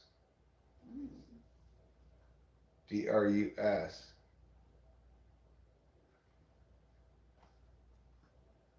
Huh. All nymphs are feminine. What do you know? Well, I agree that all nymphs are feminine, but that doesn't mean there can't be a male version of a nymph. Called a dryad? Yeah, because the whole idea of like nymphs is that they're attached to a tree. Oh. They come out of the tree and they go back into the tree. Oh, I didn't know that. That's so cute. Yeah, so there's nothing implicitly preventing there from being male tree spirits, right? It's just when you think about nymphs, well, that's got an irrevocably like sexy young lady meaning, right? But my point is, why would all the tree spirits have to be female? They don't. Right.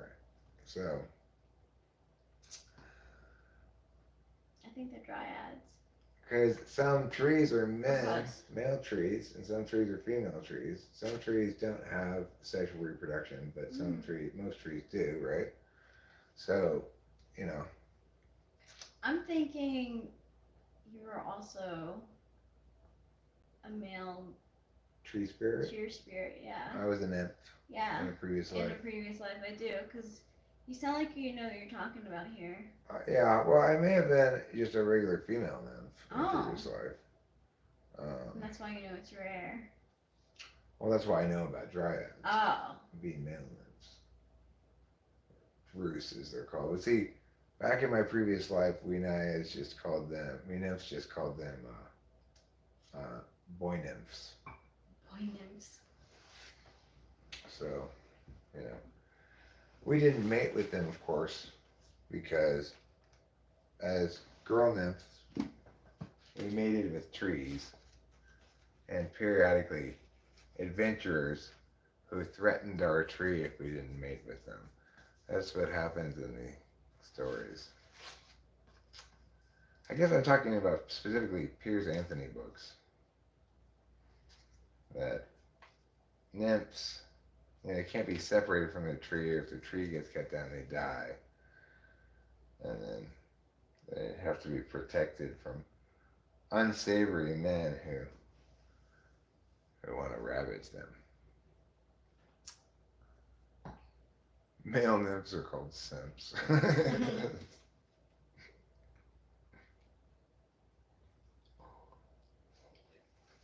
Well, the thing is, what people don't get is that no portion, I mean, the portion of the nymph population that has nymphomania is no greater than the incidence of nymphomania in the regular population. So they kind of got a bad rap there. Everybody tends to think nymphs are sluts, but they just want to live in their tree. They're more like beavers than sluts.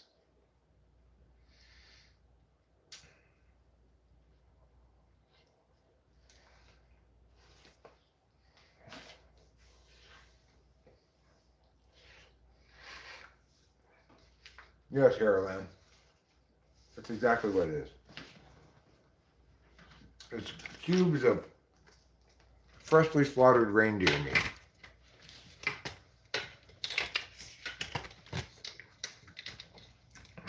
I'm surprised you were able to recognize it. A lot of people don't know that's what reindeer meat looks like. Because you were confused when I misspoke. Rainbow meat actually looks very different than this, but reindeer meat, this is a cheek, face cheek from a reindeer. Oh. These are these. And they're naturally filled with beans and cheese. They don't have to do anything to the reindeer meat to get that inside. It comes that way.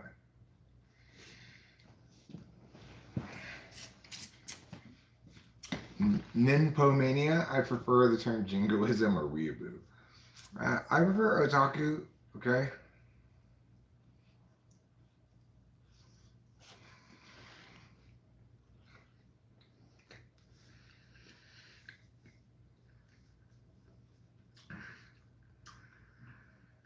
Yeah, these are from Mexican reindeer. Some of the last wild herds of reindeer are in Mexico, especially heavily populating Baja California.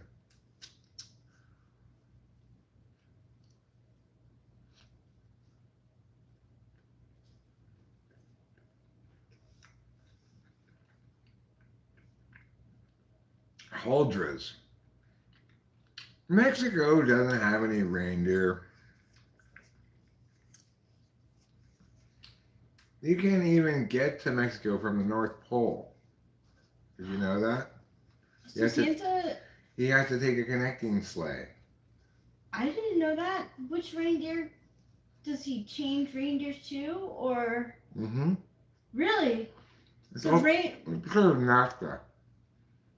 NAFTA? Mm-hmm. North American Free Trade Agreement. He has to switch at the border to Mexican reindeer, a Mexican sleigh. Is there a Mexican Rudolph too, or is he just? I mean, it's a cheap knockoff. You know, it's got a red nose, but they painted it red. Mm-hmm. And they call him Rudolfo. Rudolfo? Mm-hmm. It must be hard for him to travel at night. Or does he get there like early in the morning? Well, you know, the sleigh itself is made of adobe, which is naturally reflective. So even if there's just moonlight or starlight, it reflects in all directions so you can see all around Mexico. Oh. And the thing is, it's pretty easy to deliver presents in Mexico because all everybody ever wants is piñatas. So he just loads up the sleigh with piñatas and give them to all the Mexican boys and girls. Wow. Filled with gross tamarindo candy.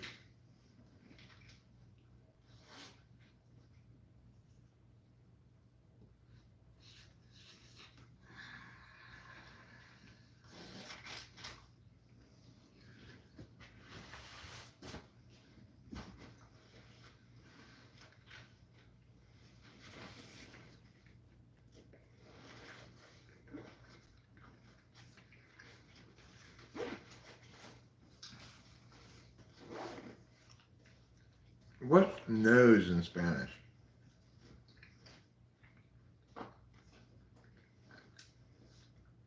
What is the word for nose in Spanish? This kind of nose.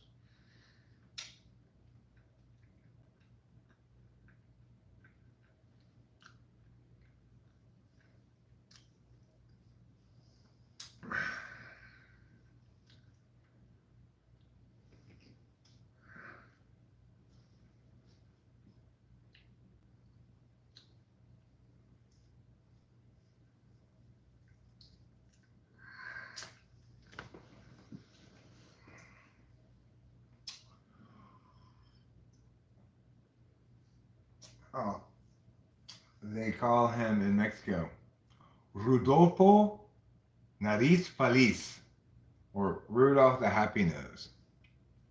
That's the Mexican version of Rudolph the Red-Nosed Reindeer.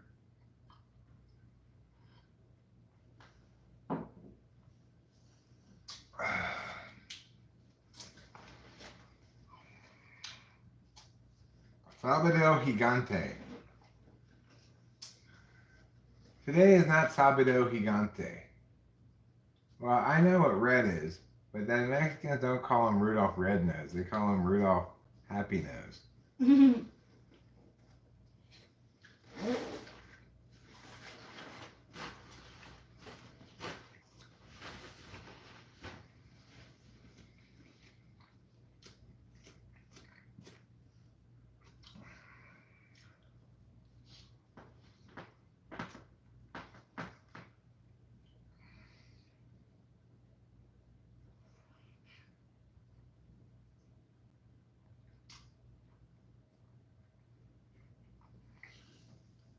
At the end of his time in Mexico, the Mexican military traditionally brings out a 21 burrow salute for him as he makes his way down into South America.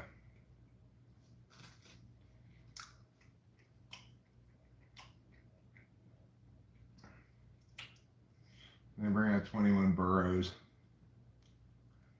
and on command, try to smack their ass in unison so the burrows go. It's the highest honor the Mexican military can convey on a visiting dignitary, such as either Santa Claus, the Easter Bunny, President Biden,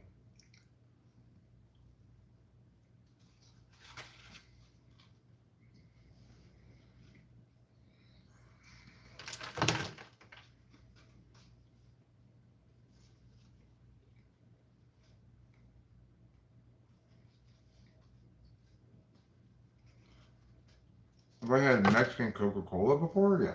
Plenty of times. I'm not sure it really tastes any different. Everybody says Mexican Coke in bottles is the best, but does it really taste different than regular Coke? I remain unconvinced. I never really done a side-by-side taste test before.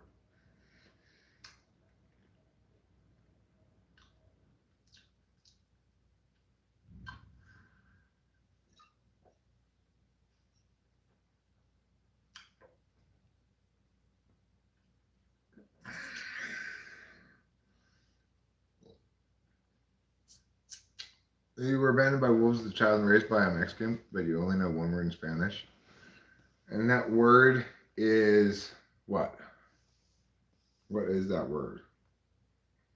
Is it cuidado? I'm not sure what kind of meat chorizo is. It usually comes in the form of sausage on steroids. Chorizo is the key ingredient in any kind of Mexican breakfast meat thing.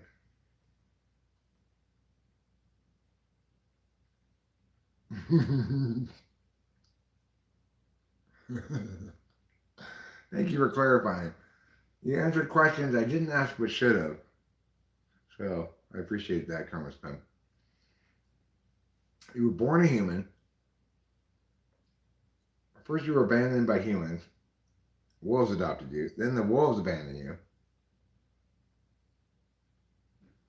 And then that's when you became the apprentice of a local blacksmith named George Garrison.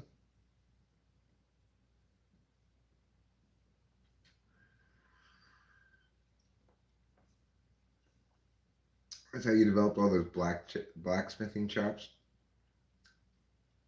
What is the word? You know.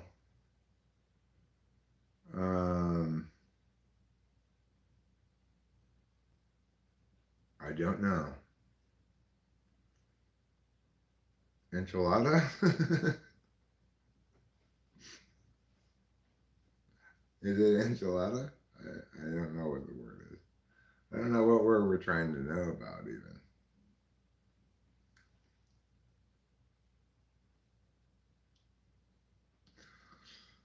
Okay, well, I think it's time to wrap this stream up. It's been a long stream, been a good stream.